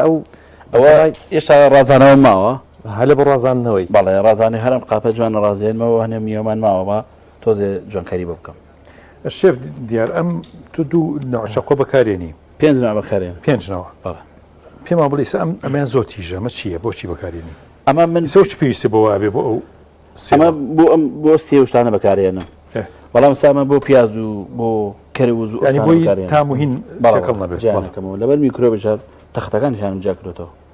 تەختەکانیشان ئەم چقۆیش بچووکە بەڵامەوە توانی بڵێن ئەتوانی دیکۆراتێکی پێ بکەی بە ئاسانی توانی ئەوە شتێک سێ شتێ ببڕی بەڵبەر ئەوەیە ئێستا ئەوەی مامانە بەرهەمەکانت بەچی ئامادە دەکەی و باسکی خرشمان هەیە ئینشاءالله واسە ئاوکەی کوڵێ ئاویشی درێژ ئافە برنجێکی درێژی دۆرفیسیە بەڵێ ئینشاءالله ئەو برنجەش لێنی لەگەڵەوە جوانکاریش لەگەڵاکەی بەڵێ ئەوەی کە بەکاریتنەیە ڕۆن و بەڵێ بەزەیتی کاشۆ لێم ناوە و ئەمەشم هەر بە هەمان شێوە بەزەیتی کاشۆ ئامادە کردووە زەیتی زەیتونیشم لەگەڵا تێ کردووە زۆر ئەوەش هەر بە زەیتی کاشۆ کردمە بەسەر هەموو دۆڵمەکەی بە زەیتی کاشۆ هین نەکردو لە هەولێر آخر هەمومان کاشۆین بەڵێ بەس ڕەنگە برنجەکەی برنجی خڕی دۆلفین ئەوە بێ بەڵێ نازەم لە ئێوە کاشۆ یان دۆلفیسیوانە هەیە بێگومان هەیە بەڵێ چۆن نییە بە تایبەتی دۆرمەی هەر بە برنجی خڕ لێ دەنێن وای ڕاست لەمە شوێنێ ئەوە زۆر باش سفرەکە ئاوەدانە ئەوڕۆ مامۆستا شێخ هیوادارم بڕۆنێ منە خزمەتانێ باسی شەوە شەربەتی خاڵقیەوە مێوژ و پرتەقاڵەکەیەتی هەموو ئێوارانێکی بەربانگ ئێمە ئامادەیەکەین تامێکی خۆشیشی هەیە بەڕاست دوای دەگەڕێنەوە خزمەت ئینشاءالله زانین چت کردی لەگە دۆرمەکەی خزمەتانە خۆش بێ چاو مامۆستا شێخ تا تەوەرەکەی دیکەمان میوانەکەمان ئامادە دەبی ڕەمەزان دەرفەتێک بۆ ئاشتەوایی خێزان زۆر بەڕێز ساڵح سەعید ڕاوێژکاری خێزانی لەگەڵمان دەبێت بەس پرسیارێک بکەم دابنیشین زۆر باش بەڵێ وڵا پرسیارەکەم لەسەر ئەوەیە ئەم بابەتانەی کە جەنابەت لە سەرەتای بەرنامەکان حازری دەکەی گرنگی چییە بە تایبەتی ژیاننامەی هاوڵانی پێغەمبەر صلی الله علیه وسلم حەزم کرد پرسیار لەوە بکەم وڵی ماوسم هەموو کۆی ئێمە سیرەتی پێغەمبەر صلی الله علیه و سلم بەتایبەتی ئەگەر دیقەت بین سیرەت زۆر بچوو کراوەتەوە کورت کراوەتەوە ملخص کراوە بە قیسەسی بچوو بۆ مناڵان باشە چونکە ئێمە لەم دنیا قودوەیەک و نمونەیەک جوانترینێک لە پێغەمبەری خوامان دەست ناکەوێت صلی الله علیه و سلم و ژیانی پێغەمبەری خوا صلی الله علیه و سلم یعنی سیرە کە ڕوویاوە قەدەری خوا ویستی خواییە کە پێغەمبەر ئاوا بجوڵێ ئاوا فڵان شەهید بێ ئاوا بکرێت چونکە هەمووی دەرسە بۆ هەموو بەشەریەت سەحابەش هە لەناو ئەو سیران سەحابەی پێغەمبەر سەلام لەناو ئەو ژیانی پێغەمبەری خوایان صلی الله علیه و سلم بەبرەوە ژیانی سەحابە زۆر ئینسان پێگەێنێ باوەڕتە بە ماوەسە محەممەد من بیرمێ لە هەشتاکانە ماوەسە حەبیب محەممەد سەعید بەڕەحمەتی خوا لێی خۆش بێ طبعا ئێمە دەرسمان زۆر لایەوە خوێن لە مجەمەعی سیروان بووی لە دووجەیلە یاخود سیروان نزیکی هەڵەبجە مامۆسا ئێمە زۆر قەرزاری مامۆساین کۆمەڵە جیلێکی زۆر باشی پێگەیاند لە مناڵان لە گەنج حتا بیرمێت ئەیویست لە قوتابخانەیە لە ئێمە لە سەرەتاییە لە خزمەت ئەوە تەلەبەی ئەو بووین لە قوتابخانەیە هەندێک جار دەرسی وەرزش کە مامۆسای وەرزش لەوێ نەبووە مامۆسا بە فرسەت ێزانی ئەهات ئەیکرد بە دەرسی ئاین کەیکرد بە ئاین سیرەی باسە کرد غەزاکانی باسە کرد ژیانی سەحابەی باسە کرد دوای نیوەڕوان لە مزگەوت هەر لە خزمەتیا بووین ئەگەر کاتێکیش لە مزگەوتە فرسەت نەبوایە دوو سێ تیپی بۆ دروستکردبوون هی یاری هی کۆمەڵەشت بۆی تێکەڵی مناڵی تر نەبین ینی بەڕاستی پەروەردەیەکی زۆر باشی کردین خوا ڕزای خێری باتەوە تا کاریگەری زۆر بوو بەسەرمانەوە یەکێک لەو دەرسانەی کە مامۆسا فێریە کردین و بۆی باسەکردین ڕۆژانی سێشەمە و ڕۆژانی جمعە ڕۆژێکیان تەفسیر بوو نازانم بیرم لەمەوازم جمعەکە تەفسیر بوو ڕۆژێکیشیان سیرەتی پێغەمبەر صلی الله علیه و سلم و سیرەتی سەحابە بوو بەتایبەتی لە ژیاننامەی سەحابەیە هاوڵان دوایی کردی چی بە نامیلکە بەڵێ نامیلکەی بچووک بەڵێ مصعبی کوڕی عومەیر نوسەیبی کچی کەعب ئەم نامیلکانە بە گێڕانەوە بۆ ئێمەی باس کردووە لەبەرەوە من لەو کاتەوە لە مناڵیەوە زۆر عاشقی سیرە بووم زۆر حەزم لە ژیاننامەی سەحابە کرد وانەی شەهیدی نووسی بیرمێ لەو کاتەیە حزبی بەعس نەیە هێڵان وانەی شەهیدەکەی تەبع ببێت لەبەرەوەی باسی یەکێکە لە تابعین کە حەجاج ئەوێ بکوژێت سعیدی کوڕی جوبەیر وازارم بەڵێ کە شەهید یەکا و چۆن شەهید یەکات و مامۆسا داڕشتێکی زۆر جوان قەڵەمێکی زۆر جوانی هەبوو بە ڕەحمەت بێ ئەو سیرەی کە بەو جۆرە ئەنووسی بوو ئەو بوو هۆی ئەوەی کە حکوومەت نێڵێ ئەو کاتە تەبع بکرێت دوای ڕوخانی بەعس لەخوا بەزابێکە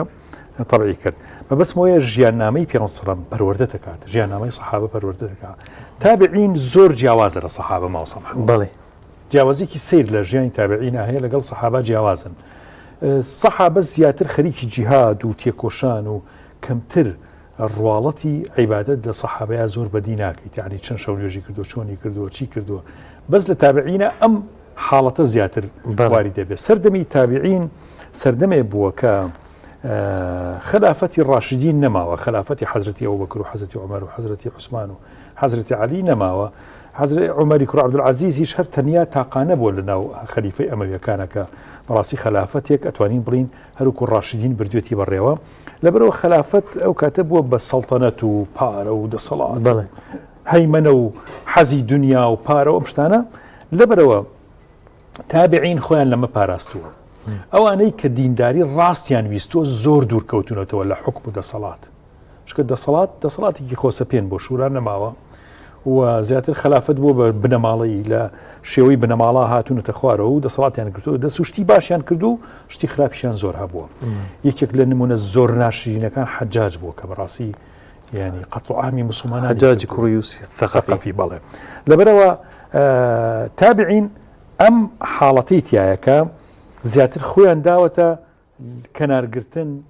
عیبادەتکردن ژیانی ڕۆحی و تەزکیە و ڕۆحی لەبەرەوە ژیانی تابعین زۆر شیرینە ماوەسە محەمەد کاچیتە خزمەتی محەممەدی کوڕی سیرین کاچیتە خزمەتی خۆڤەیری کوڕی موسا هەرچەند موسای کوڕی خۆڤەیر موسا هەرچەند زیاتر جەنگاوەر بووە فەتحی ئەندەلوس ئەو کردوێتی ینی یەک پارچە وڵاتی ئەندەلوس موسای کوڕی خۆڤەیر فەتحی کردووە کە بەڕاستی زۆر حەکیم و دانا بوو بەڵام کەمتر لە تابعینە عسکەریەکانە بینیت جیهادیەکانە بینی زیاتر ئەوە نابینی کە بەڕاستی خەریکی پەروەردەکردنی خۆیان پەروەردەکی نەفس و تەسکیە و مەدارسی تەسەوف ئەتوانین بڵێن ئەگەڕێتەوە بۆ لە تابعین لە حەسەنی بەسری و لەوانەوە دەست پێکات کە قوتابخانەکانی تەسەوف دروسە بێت و دوایی شۆڕە بێتەوە بۆ شێخ عەبدولقادری گەیلانی بۆ ئیمامی غەزالی و بۆ ئیمامە گەورەکانی ئیسلام. مامۆستا شێخ ئەمە لە مەجال و بابەتی پەروەردەیی زۆر گرنگە ڕەنگە بەشێکی گرفتی پەروەردەیی لەم بابەتە بێ کە وەک باست کرد ئێستا وەکو جزئێکی گچکە تەمەشای ژیانی سەحابەی پێغەمبەر صلی الله علیه و سلم دەکرێت تابعین دەکرێت نموزەجی لێ وەرناگیرێ کەمتر لە بابەتی پەروەردەی ئەوەی باست کرد کە بۆ نمونە مامۆستایەک وەکو مامۆستا حەبیب محەممەد سعید لە قوتابخانە ئەو دەرفەتەی قۆستیتەوە کە هەر کاتێک بیاوێ ئەم جیلە پەروەردە بکە کەواتە نمونەیەکی باڵاشە لەوەی هەر مامۆستایەک لە هەر شوێنێک یان کەسێکی ئاسایی لە دوکانێک هەر مەجالێکی وەرگرت لە ڕووی پەروەردەییەوە لە ڕووی ئەوە نموزەجی پێبێ وەک نمونەی سەحابەکانی پێغەمبەر صلی الله علیه و سلم یعنی بیگەێنێ هەمومان لە شوێنی خۆمان وەکو بانگەوازکارێک کار بکەین ئیش بکەین. جوانە واسم حەمەد برایەکی خۆشەویستەوە بیرخستمەوە کە هەرچەند لە شیرین چای ئەمە بڵاویشمان کردەوە بەسەرهاتەکەی نمونێکی زۆر جوانی هێنایە لەسەرەوە و فەرمووی ئێمە ئاوارە بووین چوینە مەکتەبێک ئیتر لە شوێنێکا بووین لە لادیەکا بووین مامۆساکانی مەکتەبەکەمان سێ مامۆسامان زۆر موسڵمان و دیندار بوون ئاهلی دینداریەکی زۆر باش بوون لە حانوتی مەکتەبەکەیە مامۆسا زانی بووی کە من ئاوارەین فەقیرین نیمانە باوکم محتاج بوو ئەمانە هەستی بەوە کردبوو چوو بە مدیری بە حانوتەکەی وتبووەوەی کە حانوتەکە ئابا بڕێەوە وتبووی فڵان تەلە بە هەرچیەکی ویست بابێ بیبات دوای خۆمان حسابە لەگەڵاکەی وتی منە ڕۆشتم بۆ حانوتەکە ڕۆژانە شتم سەرفە کرد شتمە کڕی دەفتەرمێنە قەڵەمەمێنە حانوتەکە ئەومە بە خۆڕاییە بۆ تۆ نەیەوت مامۆسەکان پارەکەیدەن ئەومە بە خۆڕاییە بۆ تۆ لەبەرەوە چیت حەز لێ بووەرە بی باڵە من و براکەشم بسکیتمانە هەیە ناشتمانە هێنا تا ڕۆژێ باوکم کەشفی کردین چوینەوە ماڵە باوکم وتی ئەرە ڕۆڵە ئەو هەمۆشتە ئێوە چییە بەدەستانەوە قەڵەم و دەفتەر و هەر ڕۆژی شتێکە هێنەوە وەڵا باوکەوە بە خۆڕایی لە حانوتەکەمانەوتی خۆڕایی چۆن شتی وا بێت وتی هاو بۆ مەکتەبەکە وتی نەوا دزی و شت بکەنە مناڵانە فێری دزی بوو بن هات بۆ مەکتەبەکە کە چوو بۆ حانوتەکە ئەویشتی وڵا ئەو مامۆسا فڵان و مامۆسا فڵان و مامۆسا فڵان سێ مامۆسا ئەو سێ مامۆسایە مانگانە چی پارە سەرفەکەن ئەم دوو مناڵی تۆ ئێمە ئەینوسین لای خۆمان و دوای پارەکە ئەوانەیەن ئەڵێ خۆشەویستی ئەو مامۆسایە زۆر چووە دڵم بە جۆرێک ئەمە نەم خۆشەویست بەو مناڵێت چه هەڵوێستێکی جوانی لەگەڵ منانواندەوە بێ ئەوەی کەس بزانێ حتا حەزیش ناکرد بزانم بەستر عەجولی خۆم و دوایشتم بردەوە ماڵە باوکم پێیزانی ئەڵێ تاوای لێ هات ڕۆژێکیان وتی حەزەکەیت بەیەک و پیاسێ بکەین ئەڵێ میش خوا بوو لەگەڵ مامۆسا بگەڕم چونکە ئەوە یارمەتییا بووم تا ئەوە بوو بردمیە سەر گردێک و شوێنێکی خۆش و ئەوە دانیشتین سەوزاییەک بوو وتی سوورەتی ئەلقارعە بۆ شەرحکەم زۆرم پێ خۆشە مامۆسا وتی لەوێەوە دەرسی بۆ دانام الحەمدوللا بۆ پیاوێکی زۆر زۆر گەورە و زۆر چاک کە بەڕاستی ئێستا تەسیری زۆر باشی هەیە لە ناو خەڵکە مەبەسمەوەیە سەیری پەروەردەیەکی بچووک شت کڕینێ عملێکی جوان چۆن ئەڕوێ لە ناو کەسە سەحابەکان تابعیەکانم ئیشیان کردووە ئەویان کردووە هیچ دەرفەتێکیان لە دەست نەدایە بە تایبەتی لە هەر کاتێک کە بگونجێ بتوانن ڕۆڵی خۆیان هەیە ئەوەی کە ضع بەسمەتێک با ڕۆڵت کاریگەربی و دیاربی دوجار ئەو کەسانی کە بە زیندوی ماینەوە جەنابی شێخ هەموو ئەو کەسانن کە کارێکیان کردیە ئیشێکیان کردیە بۆ نمونە ئێستا ئەمە لەو بەرنامەیە کە هاتە باسی سەحابەی پێغەمبەر صلی الله علیه و سلم یەکسەر ناوی چێمان هاتەوە یاد مامۆستا حەبیب محەممەد سعید کەواتە ڕۆڵی هەبوو و کاریگەری هەبووە لەسەر کەسەکان کەواتە هەر کەسێک لە شوێنی خۆی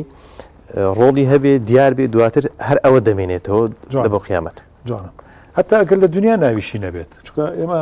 لە ئیسلامە مامۆستا محەممەد ئەوەنەی سەربازە نەناسراوەکان وونەکان کاریگەریان هەبوو ئەوە ناودارەکان کەمتر کاریگەریان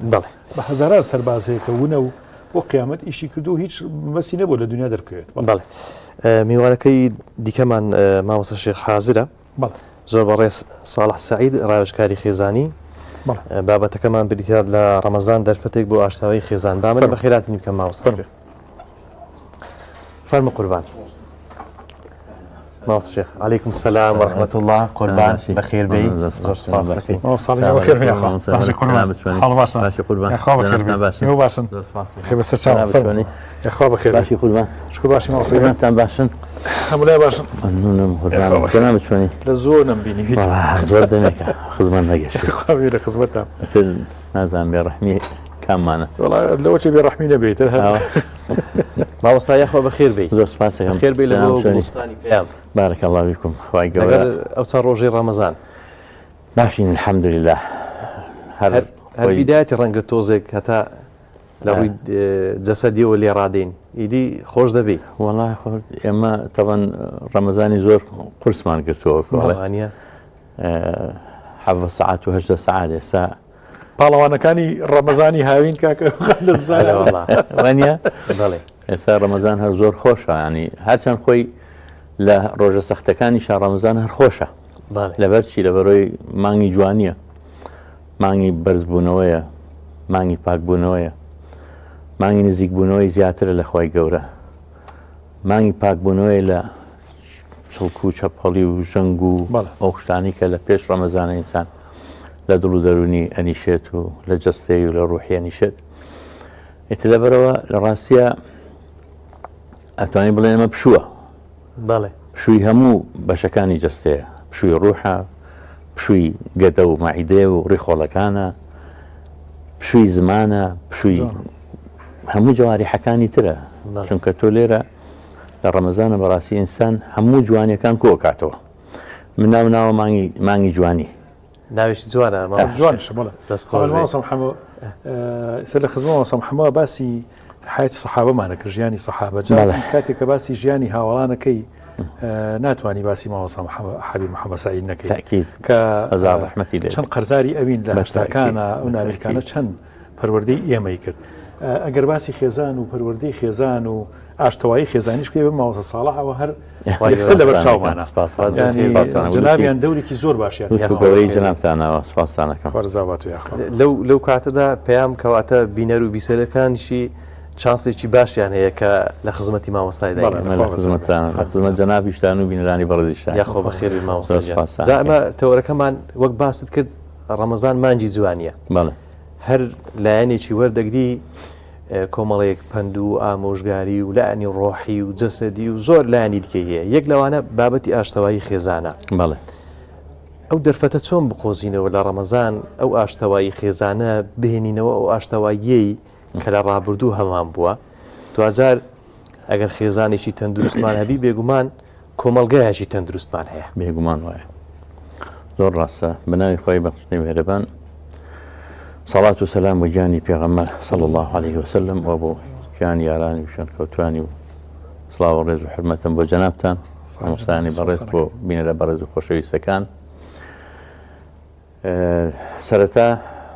هم بيروز باي لخومان وهم لبين راني برز كين ودعاي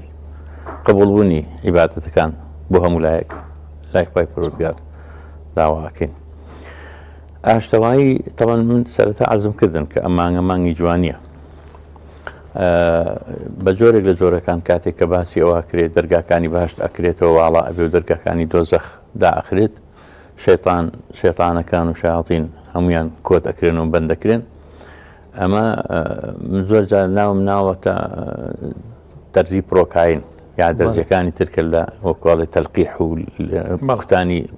بڵێن پێ ئەکرێت میکرۆبەکە بە لاوازی ئەخرێتە بەردەمی ئەو سوپایی کە هەیە لە جەستەی ئینسانە بۆ ئەوی کە بتوانێت لە هەموو کاتێکە لە ئەو پڕی بەقوتیشە زاڵ بێتەوە بەسەریا یعنی خۆی گەورە تەمرین بە ئێمەکە لە مانگەیە کە ئێمە بەڕاستی زاڵ بین بەسەر شەیطانە شەیطانمان بۆ ئەگرێت ئەڵێ فەرموو دەی ئێوەش ئەگەر خۆتان ئازان دەی ئەوە مەیدان و ئەوە خۆتان ڕوبەڕووی ببنەوە طبعا شەیطان لە هەموو مەجالاتە ئیشی زۆرە بەڵام بەتایبەتیش بەخصوص لە مەیدانی خێزانیە ئیشی زیاترە معلومە لای جەنابتان کە کاتێک وەکڵێ سەربازەکانی ئەنێرێ هەرێکە و ئەڕاتەوە و یەتەوە شتێکی باشی کردووە بۆ ئەو بەویستی شەیطان لە هەمویان گرنگتر ئەوە بوو کە ژنومێردێکی بەشەردا دوای بەرەو تەلاقی بردن تەنان لە کوشتن و لە پیاو کوشتنەکە وەلایەوە گرنگتر بوو چونکە تێکدانی خێزان ینی شکاندنی کەسایەتی ینی کوشتنی کەسایەتی ینی کوشتنی ئیرادەیەک ینی ڕوخاندنی کۆشکێکی گەورە لەسەر زەوی هەروکو جەنابتان فەرمووتان ئەگەر خێزان تەندروست بێ کۆمەڵگەشت تەندروستە کەواتە ئەگەر خێزانی هەڵبۆشە ینی کۆمەڵگەشت هەڵوەشاوە بەڕاستی لەبەرەوە بەڕاستی گرنگە کە ئێمە لە مانگی ڕەمەزانە تەجاوزی خۆمان بکەین ئەو ڕق و تووڕێی و بێتاقەتی کە هەمانە وەلای بنین لەناو خێزانە پلەی یەکەمی ئاشاوی خێزانی بەرپیاوەکەوێ بەڕاستی دواتر بە دایکەکە بەر خێزانەکە ئەکەوێ کە ئەمانە پێویستە هەردوو لایەن بزانن کە دوو نزیکترین کەس بۆ یەکتری و بۆ یەکتری بریتین لە ئەم دوانە یعنی حدثێک هەیە کە ئەبوو بەکر سیدیق خواری ڕازی بێت ئەچێتە ماڵی پێغەمبەر صلی الله عليه وسلم لە دوور گوێ لێ عایشە دایکە عایشە دەنگی بەرز کردوتەوە ئەوەی ئەبا بەکر خوای گەورە لێ ڕازی بێت ئیزن وەرەگرێت کە بێمە ژوورەوە پێغەمبەر صلی الله عليه وسلم فەرمی لێ ئەکات کە ئەچێتە ژوورەوە گوێ لێ عایشەیە دەنگ بەرز دەکاتەوە چۆن بڵێ ئەڕوا بووی چۆن تۆ دەنگ بەرامبەر بە پێغەمبەر بەرز دەکەیتەوە صلی الله عليه وسلم بە شێوەیە کە ینی خەریکە لیبە ئیتر لەو کاتەیە کە بەو شێوەیە پێغەمبەر صلی الله عليه وسلم ئەچێتە بینەوە ئەنجا عایشە پەنابا بۆ پێغەمبەر صلی الله عليه وسلم یعنی ئەلێرە ئێمە شتێک فێرەبین کە کاتێک کە ئافرەت هەر شتێکی تووشێت پەنا بۆ چێە بە پەنا بۆ مێردەکەیە بە لە کاتێکە کە عایشە لەگەڵ باوکایەتی باوکی ئێوێت لی تووڕەبێت یا لیبایە هەر شتێک پەنا بۆ پێغەمبەر بە صلی الله عليه وسلم کە مێردێتی ئەمە پێمان نەڵێ کە لە خێزانە لە ماڵە بەڕاستی ئافرەت ئەبێ پەناگەی خۆی لە لای مێردەکەی ببینێتەوە کە ئەوە زۆر گرنگە کە پێم وایە ئێستا زۆر ئیش لەسەر ئەم بابەتە ئەکرێکە هەمیشە هەوڵی ئەوە ئەدرێکە ژنومێت بەڵێ هەرێکە و پشنە ناو سەنگەرێکەوە بکەونە دژایەتیکردنی یەکتری و یەکتری بشکێنن بە تایبەتیش کەسایەتی ینی لەلایەکەوە شکاندنی کەسایەتی پیاو شکۆی پیاو نەمێنێت لە ماڵە لەلایەکیشەوە وەکو دایک و وەکو ڕەبەتولبەیت کەسایەتی ژن بشکێنرێ ئەوەی کە لە مستەشریقێکە کە باسیێکا کە ئەڵێ ئەبێ خێزان هەڵوەشێن لە ناو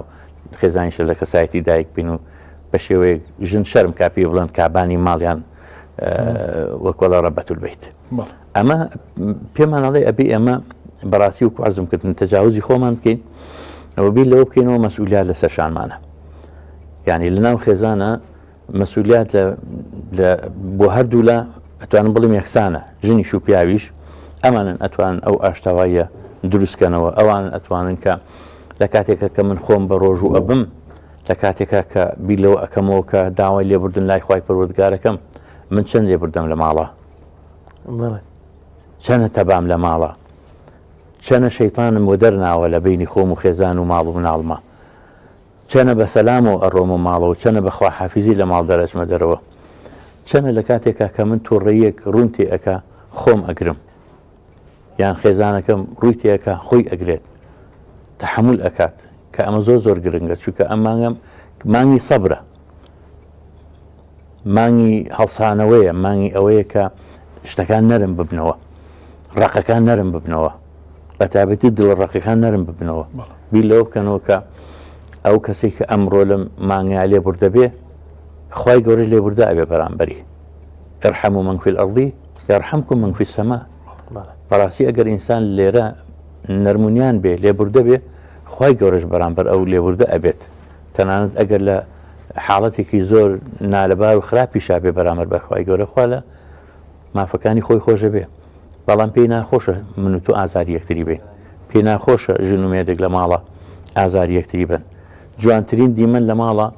وەکو پێغەمبەرمان صلی الله عليه وسلم پێناسەیەەکە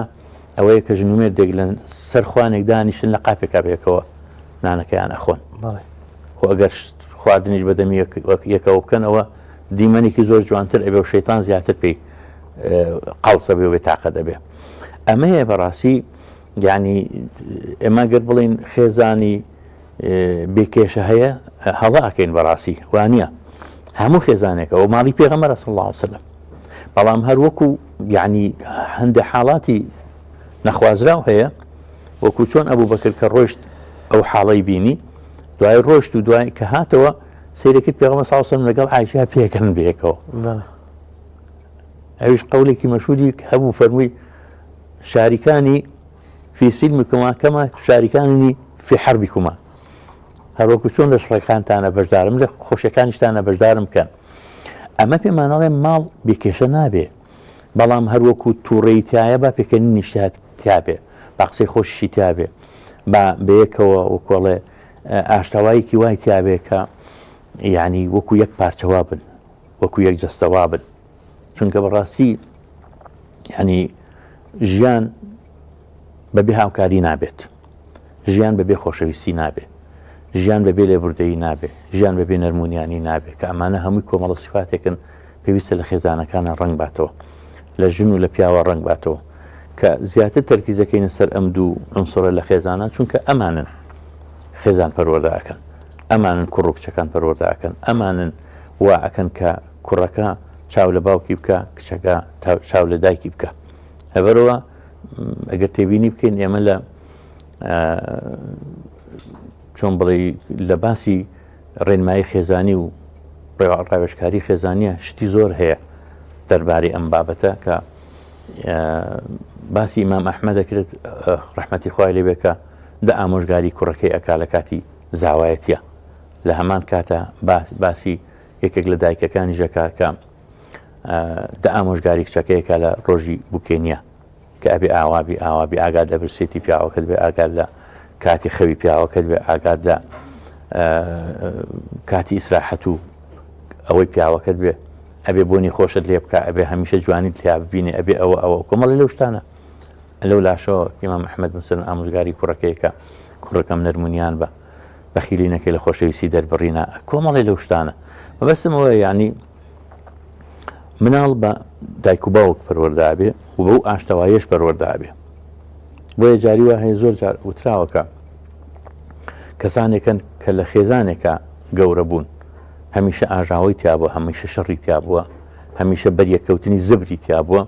ئەمانە زۆر جار پێویستیان بە پزیشکی دەرونی هەیە بەڕاستی پێویستیان بەوە هەیە کە ینی خۆیان پیشانی پزیشکێکی دەرونی بێن بۆەوەی چارەسەری ئەو کێشە دەرونیانیان بۆ بکە چونکە ئەو هەمیشە لێدانی بینیوە هەمیشە ژنێوی بینیوە هەمیشە شتی ناشرنی بینە دوو لە ڕووی جەنابەتان و بیرانای بەڕێز ئەمانە پێمانەڵێ ئەبێ ئێمە خۆمان پەروەردەکەین ئەبێ ئێمە بە دوای قودوەیە بگەڕێن باشترین قودوەش بۆ ئێمە وەلەکم فی ڕەسوول الله ئوسوەتون حەسەنە لمن کان یەرجو الله والیوم الآخر جوانترین نمونەمان هەیە لە پەروەردەی خێزانیە لە هەموو مەجالاتە هەر لە پەروەردەی مناڵە هەر لە مامەڵەکردنی لەگەڵ خێزانیە لە هەمان کاتە جوانترین نمونەشمان هەیە لە خێزانەکانی پێغەمبەر صلی الله علیه وسلم پێغەمبەر صلی الله علیه وسلم فەرموو من عایشە ئەزانم تۆکەی لە من تووڕێوت لێ من بێتاقەتەیە فەرموو کەی فەرموو هەر کاتێ وتت وەڕەبی محەممەد ئەوە منت خۆشەویست و یعنی لەگەڵ منا زۆر بەڵام کاتێکە لێ من تووڕەبوویت ئەڵێ وەڕەب ئیبراهیم سوێن بە پەروەردگاری ئیبراهیمە خۆی یعنی شتەکە تۆ چەند ناسکە تووڕەبوونێک بەوە کە سوێن خواردنەکەی بە پەروەردگاری هەوە هەر یەک شتە هەر یەک پەروەردگارە لە جیاتەوە بڵێ بە پەروەردگاری محەممەد فەرمێ بە پەروەردگاری ئیبراهیم یعنی ئەم ناسکی مامەڵەکردن لە تووڕەبوونیشا لە ماڵە چەنە جوانە و چەنە گرنگە لەبەرەوە بەڕاستی وەکو عەرزم کردن یان ئێسامە بڕین بۆ ئەو کێشە خێزانیانەی کە لە دام و دەستگای لە بڵێن لە دادگاکانە هەیە و ئەو حاڵەتە نەخوازراوانەی کە ناگەنە دادگا و لە دەرەوەی دادگا یعنی بەرەو یەکەڵۆشان و بەرەو تێکچوونی خێزانەکانت تێئەگەین کە جاری وایە خێزانێک بە شتێکی زۆر بەسیط هەڵەوەشێت بۆ چونکە بەڕاستی تەسامحیتیان نیە لێبوردەییتیان نیە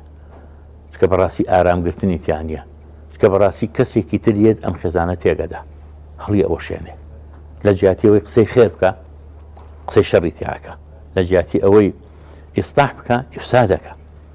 لەبەرەوە بۆیە هەموو کەس ئەهل نییە بۆ ئەوەی کە لە باسە خێزانیەکانە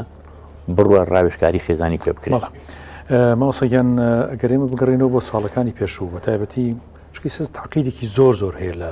مەجای پەروەردەیە یعنی ئێمە کاتی خۆی ئیمامی غەزالی حجەت الئیسلام ئیمامی غەزالی کە یاوەلدی ئەنووسێت ینی کراوە بە کوردی و تو یا شێخ محمود غەریب کە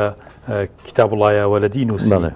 یان کتێبە کوردیەکانی تر کاتی خۆی بە دیرێکی زۆر باش بوو بۆ ئەوەی کە خەڵک دوژمنی حزبی بەعاز بوو یەک تەلەڤیزیۆنیشی هەبوو کەرکووک بوو ئەویش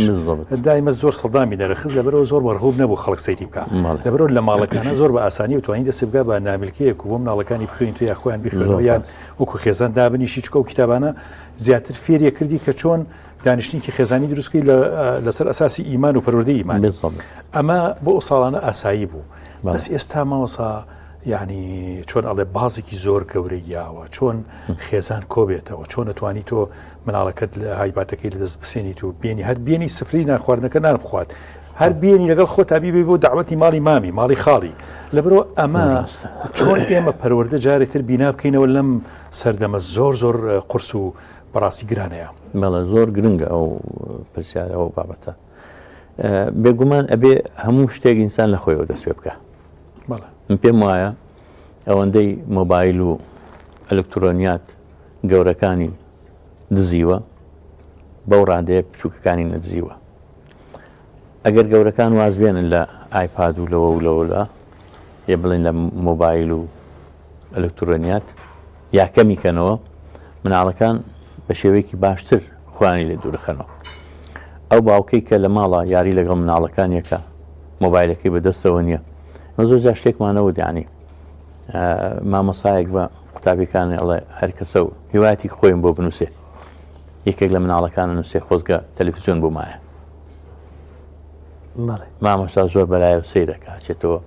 ئەڵێ ئەمە یعنی چی ئەڵێ مامۆستا ئێمە هەرکە ئەچینەوە ماڵەوە هەمووی هەر ڕووی لە تەلەڤیزیۆنەکەیە بە باوکەوە بە دایکەوە بە خوشک و براوە یعنی من ئەڕۆم بۆ لای باوکم پاڵم پێوانێت چون بۆ لای دایکم پاڵم پێوانێ دوایی من ئەڵێم خۆزگە تەلەڤیزیۆن بوومە بەوەی جارێکیش ئاوریان لە من بدایەتەوە یعنی ئەمە ئێستا وای کردو بەڕاستی مامۆستایانی تۆ تێبینی بکە کاتێ ئەم حاڵەتی ئێستا کە خوڵقاوە تەڵەن هەر یەک مەجال نییە جەنابتان بە خۆتان نەزانن کە هەموو کەناڵەکان ئێستا بوونەتە ئەوە مەگەر چەند کەڵارێکە کە وەکۆڵی ئامانجار و پەیامدارن بەڕاستی گەنە ئەوەی تری هەمووی ئەڕوخێنێت هەمووی خێزان هەڵەوەشێنێ تەنانەت ئەو یاری مناڵانەی کە هەیە هەندێک ڕیکلامی ئەچێتە سەرکە بەڕاستی ڕیکلامەکان تایبەتە بە مناڵ یعنی ئەگەر گەورەیەک سەیریکە وە لەگەڵ گەورەیەکە سەیری ئەو یاریە بکە ئەو ڕیکلامە نایەتە سەری بەڵام کاتێکە مناڵەکە بە تەنیا ینی حتا تبینی ئەوەیان کرد خێزانێک ئەمە لە وابزان لە بەریتانیا بوو ڕوویدا خێزانێک ینی مناڵەکەی دایکەکە مناڵەکەی بینی فێری هەندێک شت بووە کە متابعی کرد سەیری کرد هەندێک ڕیکلامی بێتە سەر ئەو یاریکە ئەو سەیریەکات بە پیاوەکەی وت دوایی متابعیان کرد بالفعل وا بوو کە سەیریان کرد نا دوایی هاتن ڕسمێکی مناڵەکەیان دانا لە بەردەمی ئەو مۆبایل بوو یا هەر بابەتێک بوو لەوە کە ئایپاد بوو شتێک لەو جۆرە کە بینیان بالفعل ڕیکلامەکانە هات ڕیکلامەکەش تاو نابوو هەتا لا ناچوو هەتا تاوا نەبێ بۆی نەبوو لای بەرێت ئەمە پێ دەڵێ کە تۆ یعنی داوێکی گەورە نراوەتەوە بۆ مناڵەکانمان لەبەرەوە لە ڕاستیە هەروەکو چۆن خەتیبەکانی پێشوو وەختی خۆی کاتێکە پێیان بوت نای بابەتێک باس بکەن خۆی ئەڕۆشت ئەی کرد حەسەنی بەسری خواری ڕازی بە ڕەحمەت خوای لێ بە کاتێکە پێڵن باسی ئازادکردنی کۆی لە بکە تاماوەیەک زۆر باسی ناکە و دوایی اینجا لە وتارێکا باسێکە وتیان باشە خۆ هەر عینە قسە کرد لەوە پێش بۆ باسە نەکەوتی من نە پارەم هەبوو نەکۆی لەشم هەبوو پارەم کۆ کردەوە هەتاوی بتوانم کۆیلەیەک ڕزگار بکەم و باسی بکەم لەبەرەوە ئەگەر ئێمە قسەکەم لەوایە ئەگەر ئێمە بمانەوە مناڵەکانمان بەڕاستی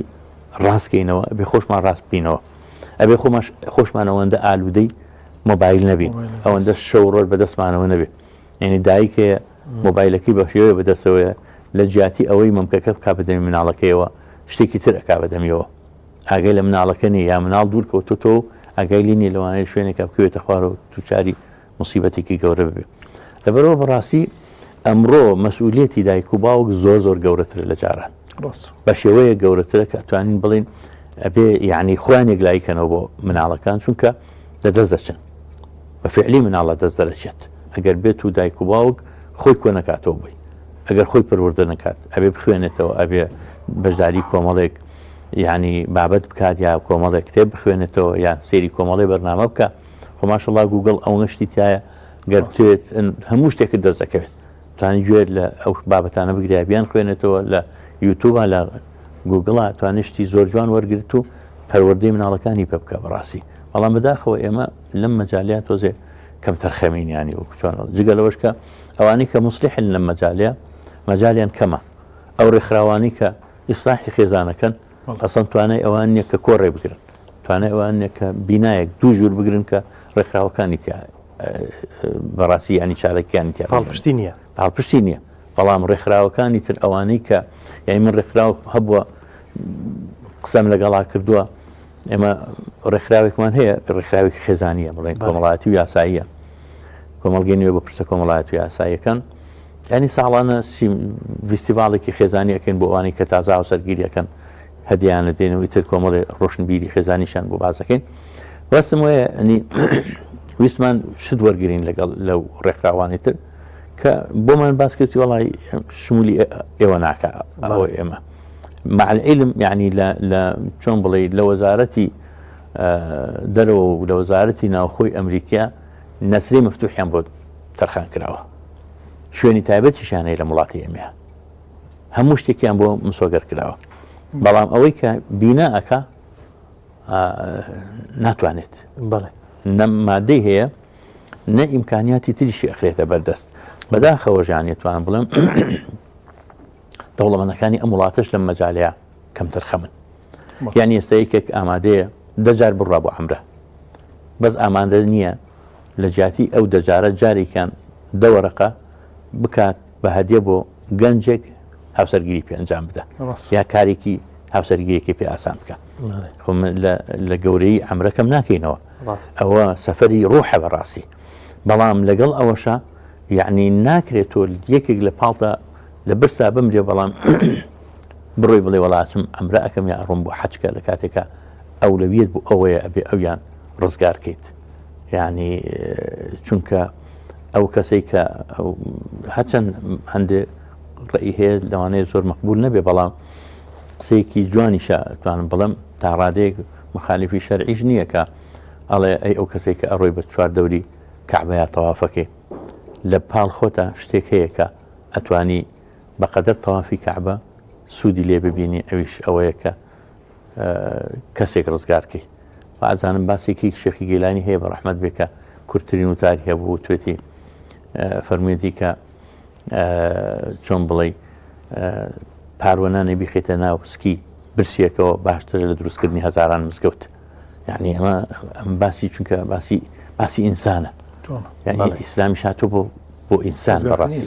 بۆ ئەو بۆ بنیاتی ئینسان هاتووە بۆ ڕزگاربوونی ئینسان هاتووە بۆ ژیانەوە هاتووە بەڕاستی مامۆستا گیان ئێستا ڕەمەزانە ڕەنگە لە کاتەکانی دیکە باشتر خێزان لە دەوری یەک سفرە کۆ ببنەوە هەم لە بەربانگ هەمیش ڕەنگە لە پاشێوان چۆن بتوانین ئەم دیمەنە جوانەی ڕەمەزان کە مانجی جوانیە بەردەوامی پێ بدەین چکە ڕەنگە گرفتمان هەبی لە ماوەسە شێخ جەنابی ماوەسەی لە مانگەکانی دیکە بەهۆی کار و کەسابات بەهۆی مەشغەڵات هەریەکە و بە ئیشێک مەشغوڵە نەتوانین لە یەک سفرە کۆ ببینەوە چۆن بتوانین ئەو کۆبوونەوەی یەک سفرەیە بەردەوامی پێ بدەین بۆ ئەوەی ئەم خێزانە تەندروستە دوجار ڕنگ بداتەوە لە کۆمەلگا زۆر جوانە طبعا هەروەکو لە سەرەتایە باسمان کرد ئێمە توانین ئەم مانگە بکەینە مانگی تەدریب مانگی ڕاهێنان بۆ هەموو مەجالەکان هەر لە مەجالە ڕوحیەکانە بگرە بۆ مەجالە پەروەردەی و تەنانەت پەیوەندی کۆمەڵایەتیەکانیش بەڕاستی خۆ تۆ ئێستا مەسەڵەن خەڵک لە تەنانەت پورزا و خاڵۆزا و ئامۆزا و ئەوکان مەگەر لە تەعزیەکانە یەکتر ببینن ڕەنگەتر نەناسن بەڕاستی ینی سەردان یەکتریان نییە کە ئەمە بەڕاستی ئەکرێ ئەمە بکرێتە ئەوەی کە ینی کۆ ببینەوە هەروەکو چۆن ماڵە خێزانێک لەسەر سفرەکە کۆ بێتەوە لە بەربانگ و لە پاشێوە لە هەمان کاتە ئەمە گەورەترکەین بۆ ناو خزمانیش بەڕاستی ینی کۆ ببینەوە لەم مانگیالانی کەم جارێک دوو جار خزمان دەرەجەیەک و دەرەجە و دوو دەرەجە سێ و تا دەرەجە 4 و 5 ش کۆ ببنەوە بۆ ئەوەی کە سفرۆخوانی ڕەمەزان کۆمان بکاتەوە. ئەمە وامان لێ بکە کە یعنی دوای ڕەمەزانیش بە بەیەک نەمان کرێ. باشە ئەو باوکی کە لەگەڵ مناڵەکانیان دانیشێت خواردنێکە خوا چەند ئەو خواردنە بەتامتر لەوەی کە بەتەنیا ئیخوات کە لە دوور لە ماڵ ئەیخوات. ئەم زۆر جارەوە پێش ڕەمەزانی شا لە بابەتەکانی خێزانیە تومانەکە بەڕاستی پێویستە باوکان پیاوەکان یعنی ئەوەندە ئالوودەی کار و کاسبی نەبن، ئیش بکەن، دەشیان ساغ بێ، شتێکی باشە، دەوامان هەیە ئەڕۆین دەوامی خۆمانەکەین، بەڵام بابگەڕینەوە بۆ ناو مناڵەکانمان، بابگەڕینەوە بۆ ناو ماڵەکانمان، با کاتی تایبەتیان بینێ، چونکە هەر دایک و باوکێک کاتی تایبەت نەدا بە ماڵەکەی خۆی دوایی پەنجەی پەشیمانی ئەگەزێت، مناڵی لە دەست دەرەچێت، پیاو بێژنی لە دەست دەرەچێ، ژن بێ پیاوی لە دەست دەرەچێ. یعنی بەڕاستی شتێکم بینی بە عەرەبی نووسرابوو، منیش کۆمنتێکم بۆ نووسین تاوان نووسرابوو عار على زوج أن ينام وزوجته في عيونها دموعة كما لشتي نصيبه شرم بو پیاوێکە یعنی بخەوێ و بەڵام لەولاوە ژنەکەی بە فرمێسک و دڵتەنگیەوە ڕاکشابێت، شەرمە بۆ پیاو لە کاتێکا کە جیرفانی پڕە و جیرفانی ژنەکەی خاڵیە و سابی بۆ ناکە، شەرمە بۆ پیاوکە ژنەکەی بە دوای کەلیمەیەکی خۆشەویستی لە شوێنێکی ترا بگەڕێ و بەڵام ئەو خۆشەویستەکەی بۆ دەرنەبڕێ. تاوان ئەمە ئەتوانین بڵین بۆ هەردوو لایەن وەکو یەکە، بۆ ژینش و شەرمە بۆ هەردوو لایەن کە خۆشەویستی بۆ یەکتری دەرنابڕن، شەرمە بۆ هەردوو لایەن کە زۆرترین کاتیان بەیەکەوە نییە. ئێمە قورئانی پیرۆز سێ کاتی داناو بە ثەلاث عەوڕات لەکم، داناو بە تایبەتی بۆ بنی ژن و مێرد. خۆ باسەکە باسی ئەوە نییە کە ئەم وەکۆڵە ئەم ژن و مێردت وەکۆڵە وەکو دوو خێزان بەیەکەوە کۆ ببنەوە، باسی حیوارە، باسی وتوێرە، باسی بەرنامەدانانە، باسی پەیوینە لە بینی خۆیانە، بەڕاستی باسی بەرنامە ڕێژیە بۆ پەروەردەی مناڵەکان، باسی میزانی خێزانە، باسی کۆمەڵی لەو شتانەیە بەڕاستی کە ئەمانە جاریوە ئەبنە کێشە لە ناو خێزانە، ینی بودجەی خێزانێکی کە لەو کێشانێک کە بەرۆکی خێزان ئەگرێت. بە تایبەتی جەنای ماوەستای لە ئێستادا ئەوەی کە کاسەی ئاشتی ماڵە ڕەنگە لە ئێستا زۆر بالضبط لەبەرەوە ینی ثەلاث عەوڕات لەکم کە خوا لە سوورەتی النورە باسی فەرمێ ئەوەیە کە بەڕاستی ئەو بەیەکەوە بوونی خێزانیە یعنی لە دوای ڕەمەزانیش ببێ، چونکە خوا ئاراستەمانەکە کە با بەیەکەوە بن، بەیەکەوە کۆبنەوە، بەیەکەوە نان بخۆن، بەیەکەوە دابنیشن، بەیەکەوە وتوێژ بکەن. یعنی حیواراتی خێزانی زۆر گرنگە، سفرەی خێزانی زۆر گرنگە بەڕاستی. یعنی تەنانەت لەوانەیە ئێستاش لە ڕەمەزانیشە هەندێک خێزان هەیە هەر کۆ نەبنەوە، ئەوەندە پەرت و بڵاون، لەوانەیە هەر لە ماڵەوە نان نەخوانە ڕۆن لە شوێنەکە ئەو تەبایەی خێزانی دروست ناکە بەڕاستی تۆ بڕۆی هەمووی هەر لە مەتەعمانان بخۆیت یا دیلیڤەری خواردن بۆ بێ. هەمویان بەشدار من لە ئەو خواردنەی کە لە ماڵەوە دروست ئەکرێ، هەمووشیان بەیەکەوە دابنیشن. یعنی دوو قسە و چۆن لە ئەسەرا هاتووە کە باسیێواکە کە لەسەر خواردن بێدەنگی کەراهەتی هەیە، ینی قسە نەکردن، قسە بکەن، ینی توێژ بکەن لەگەڵ یەکتریە، هەندێک شت هەیە بۆ یەکتری باس بکەن، ینی مدەیەکی پێ بچێت بە تاکید هەم بۆی مەعیدەی ئیسراحەت بکە بە ئارامی خواردنەکە بچێتە خوارەوە، هەمیش ینی جەوێکی محەبەت دروست دەبێت، محەبەت دروست دەبێت لە نێوان ئەندامانی خێزانە. لەبەرەوە بەڕاستی گرنگە کە ئەوەی کە لە ڕەمەزان کۆی کردوینەتەوە نەهێڵین لە دوای ڕەمەزان، هەروەکو چۆن گرنگە ئێمە ڕەمەزان کە ئەم هەموو زەخیرەیە کۆوەکەینەوە، عیبادەت کۆوەکەینەوە، وانە دوای ڕەمەزان بەشخاتەیەک نەیسووتێنین، هەروەکو خێزانەکانیش کۆبوونەتەوە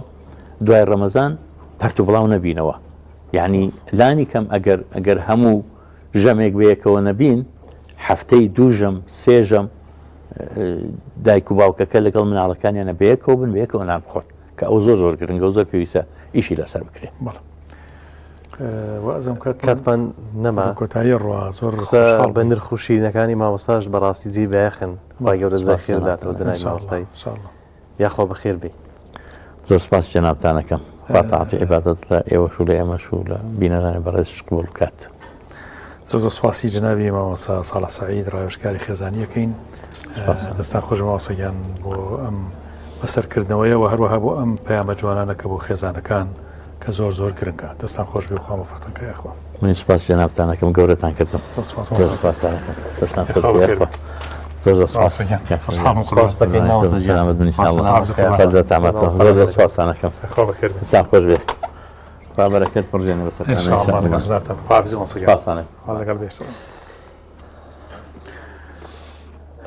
مامۆستا شێخ مامۆستا محەممەد کاتێکی وەمان نەماوە بەڵێ جەنابەت بچۆ بۆ دەزانین شێف گەیشتە چێن شێف دیار منیش زۆر دەخۆم حەزرەکەم بۆ دوعاکان ئینشاءالله پشتیوان بخوا ئینشاءالله وڵا هەر بە ئەو تێبینیە بگەێنم یاخود ئەو ئەمانەتی کە هەندێک کەس داوایان لە جەنابەت کرد کە بەتایبەت دوعایان لێ بکەی بەتایبەتی ئەوانەی کە نەخۆشی درێژخایانیان هەیە بەڕاستی لەم کاتە پڕبەرەکەتە و مسلمانان بە شێویی گشتیش لە سەرانسەری جیهان ئەوانیش لە یاد مەکە ئینشاءالله و دەسمە لای شێف و جەنابیشت تاوکاتی شاڵ ئامادە دەبێت ئینشاءالله مامۆستا شێف هاتمەوەکنێت فەرموو بزانین گەیشتنێ چێ چیمان کرد هیترەوە ماشەڵڵا ماشەڵڵا سفرەی ئەوڕۆت شێف ئاوەدانە بەڵێ ئاوەدانان کردەوە بەگشتی باسێکمان لەو بکە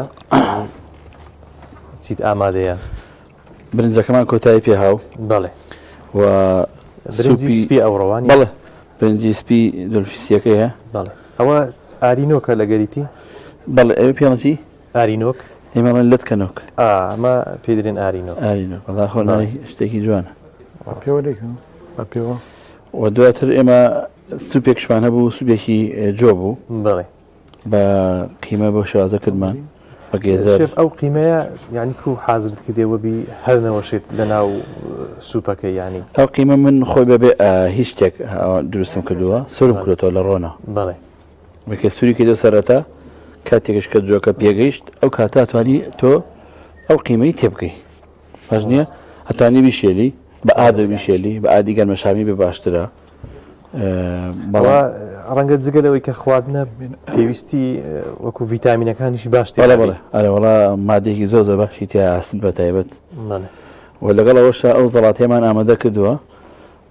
زەڵاتی کەلەر بە بەڵێ ناوێکی تایبەتی هەیە زەڵاتەکەمان هەر زەڵاتی کەلەرمەمە بەڵێ لە هەردوو ڕەنگەکەیە مۆریش و سپیشە بە تەماتۆ بە گێزەر و بە بیبەری ئەلوان و بۆ پەنیرێژ ڕازانوانێتەوە و ئەم میوەشمان هەبوو حەزم لێ کرد بۆ شوازە ڕازێنەوە میوەکەش بگرە میوەکە لە چی پێکاتیە میوەکە بە جوانکاری خیارم کردەوەی بەڵێ لەگەڵ مانگۆیە بەڵێ وە سێ و گێزەر و پەنیر و هەندێک لە تەماتی ڕازانەوەشم بۆ داناوە ئەوە زرشتە لەگەڵ ئەو مانگۆیە تێکەڵم کردووە تامێکی ترشیەدا زۆر خۆشە لەگەڵێ لە جاتی لیمۆ من ئەمڕۆ زرشتم بەکارێناوە ئەوش برنجە درێژەکەمانە برنجی دوانفیسیە لەتکەکەشی لەتکەنەوەکەش هەر دوانفیسیە بەڵێ ئەوەی مایە دۆرمەکە بزانین دۆرمەکە گەیشتە چێندەر دۆرمەکەمان هەڵی هەڵی نەڕژ نامودای وەزەمات هەڵڕژن بەڵێ وڵا ئەگەر مەزار بە هەر ڕێشتبە باش بوو ئەگەر وانە شێف ئەوە هەندێک کەس حەزی لێەوە نیە هەندێک ئاوی هەبی لەگەڕی قیاسەکەیە لەوەی ئەوە لە کاتێکە کە ئاوی تێکەیت و ساڵانی پێشوو کوردەواری خۆمان بەدیانە لە سەریدانە ئەی نیشان و ئاوەکە کەوتە سەرەوە کەواتە ئاوا زیایە هەندێک جار ئاوا بێ دەربکەی بەڵێ بەڵام من لە جاتیەوە هەر ئاتیادی ئاوە هێشمە بۆ شازە بوو ئاوی هەڵچنی و ئاویشی زۆر نییە و کەمیژ نییە بەڵێ دواتر لەسەر سینیە کە توانانی لەژێر ڕابخیت و هەڵی ڕێژی زۆر باش دەست خۆش بیاخوا دەستی تۆش خۆش بێ بەڕێزان و خۆشەویستان دەچینە خزمەت دوا بڕگە کە مامۆستا شێخ بە دوعاکانی ئەم ئێوارەیە جوانتر و ڕازاوەتر دەکات گوڵستان جارێک کە دەڕازێنێتەوە بۆیە لای منەوە تا دیدارێکی دیکە بەخوای گەورەتان دەسپێرم وەسەلام عەلەیکم وەڕەحمەتوڵڵاهی وبەڕەکاتوه دەچینە خزمەت شێخ دەستان خۆش مامۆستا بسم الله الرحمن الرحيم الحمد لله رب العالمين والصلاة والسلام على سيدنا محمد وعلى آله وصحبه أجمعين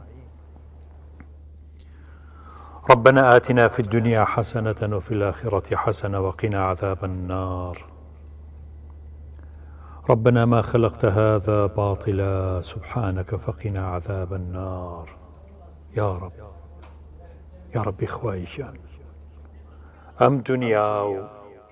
ئەم ئینسانانە و ئەم وجودە و ئەم مەخلوقاتت هەروە بە خۆڕایی دروست نەکردووە.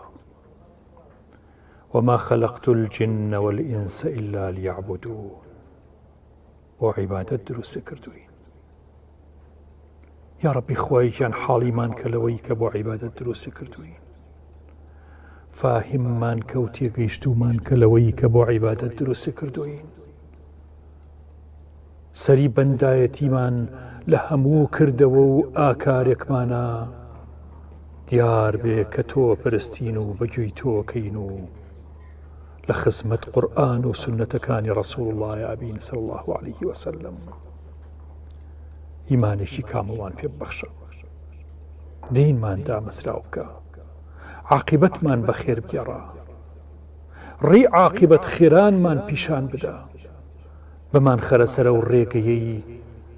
کە ڕێی خواناسە ڕاستەقینەکان بوو یا ڕەب، کە ڕێگەی متەقی خاسەکان بوو یا ڕەب، کە ڕێگەی زاهید و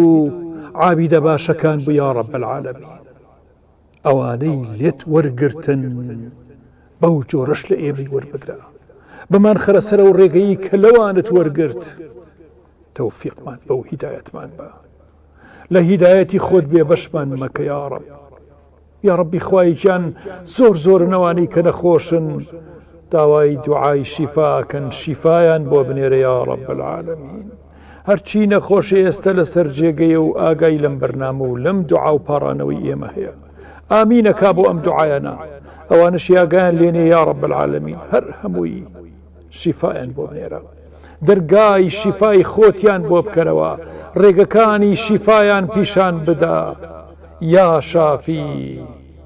شیفای بەڕەحمەتەن بۆ بنێرە یا ڕەب العالەمین، بەڕەحمی خۆت شیفایان بۆ بنێرە یا ئیلاه العالەمین. ئەوانەی هەر کێشە و مشکلەیەکیان هەیە یا کەریم و یا ئەڵڵا،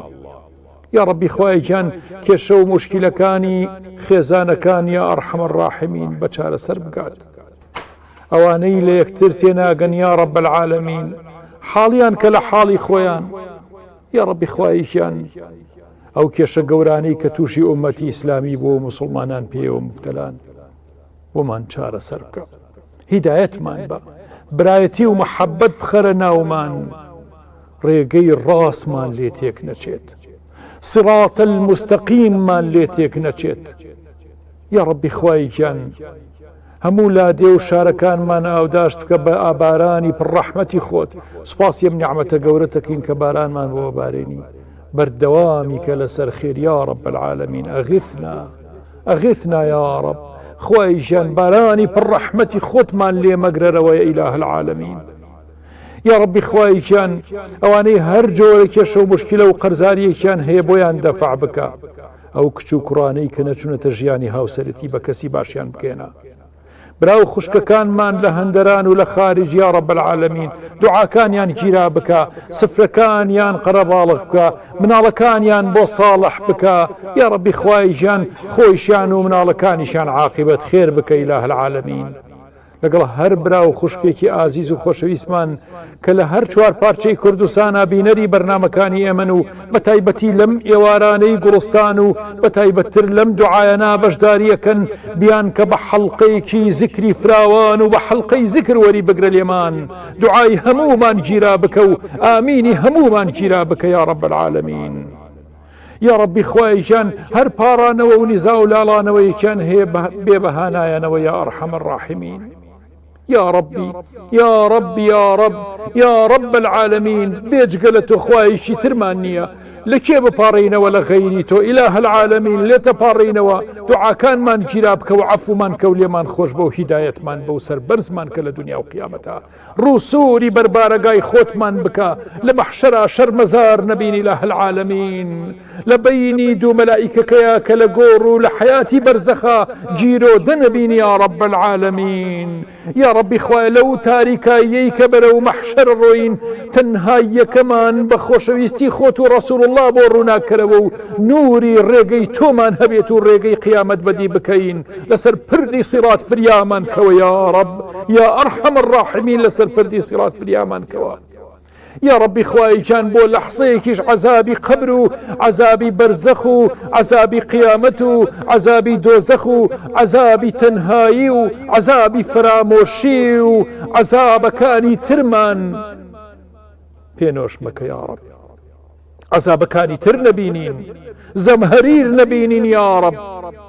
طاقة توانا من بري إله العالمين بوي كدين داريكي باش بكينو إخلاصكي باش من دزگير بيو إخلاص من بيبخشا همو دعا كان من كرابك ربنا آتنا في الدنيا حسنة وفي الآخرة حسنة وقنا عذاب النار يا ربي خواهي جان أمر أزو خوشويستاني كنالي أسماني بيان محفوظ بك دعا كان ينجيرابك خوانو مالو منالين محفوظ بك يا رب لقل همو كنالو أو شنانيك خيرو چاکە و ئیمانداری و ئیسلامەتی بڵاوەکەنەوە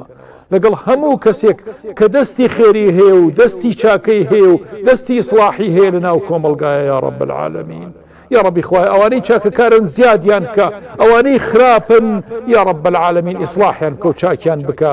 یا کەریم و یا حەی و یا قەیوم برحمتك نستغيث اللهم آمين آمين يا مجيب السائلين ويا أرحم الراحمين سبحان ربك رب العزة عما يصفون وسلام على المرسلين والحمد لله رب العالمين والسلام عليكم ورحمة الله وبركاته خواتان لك الله السلام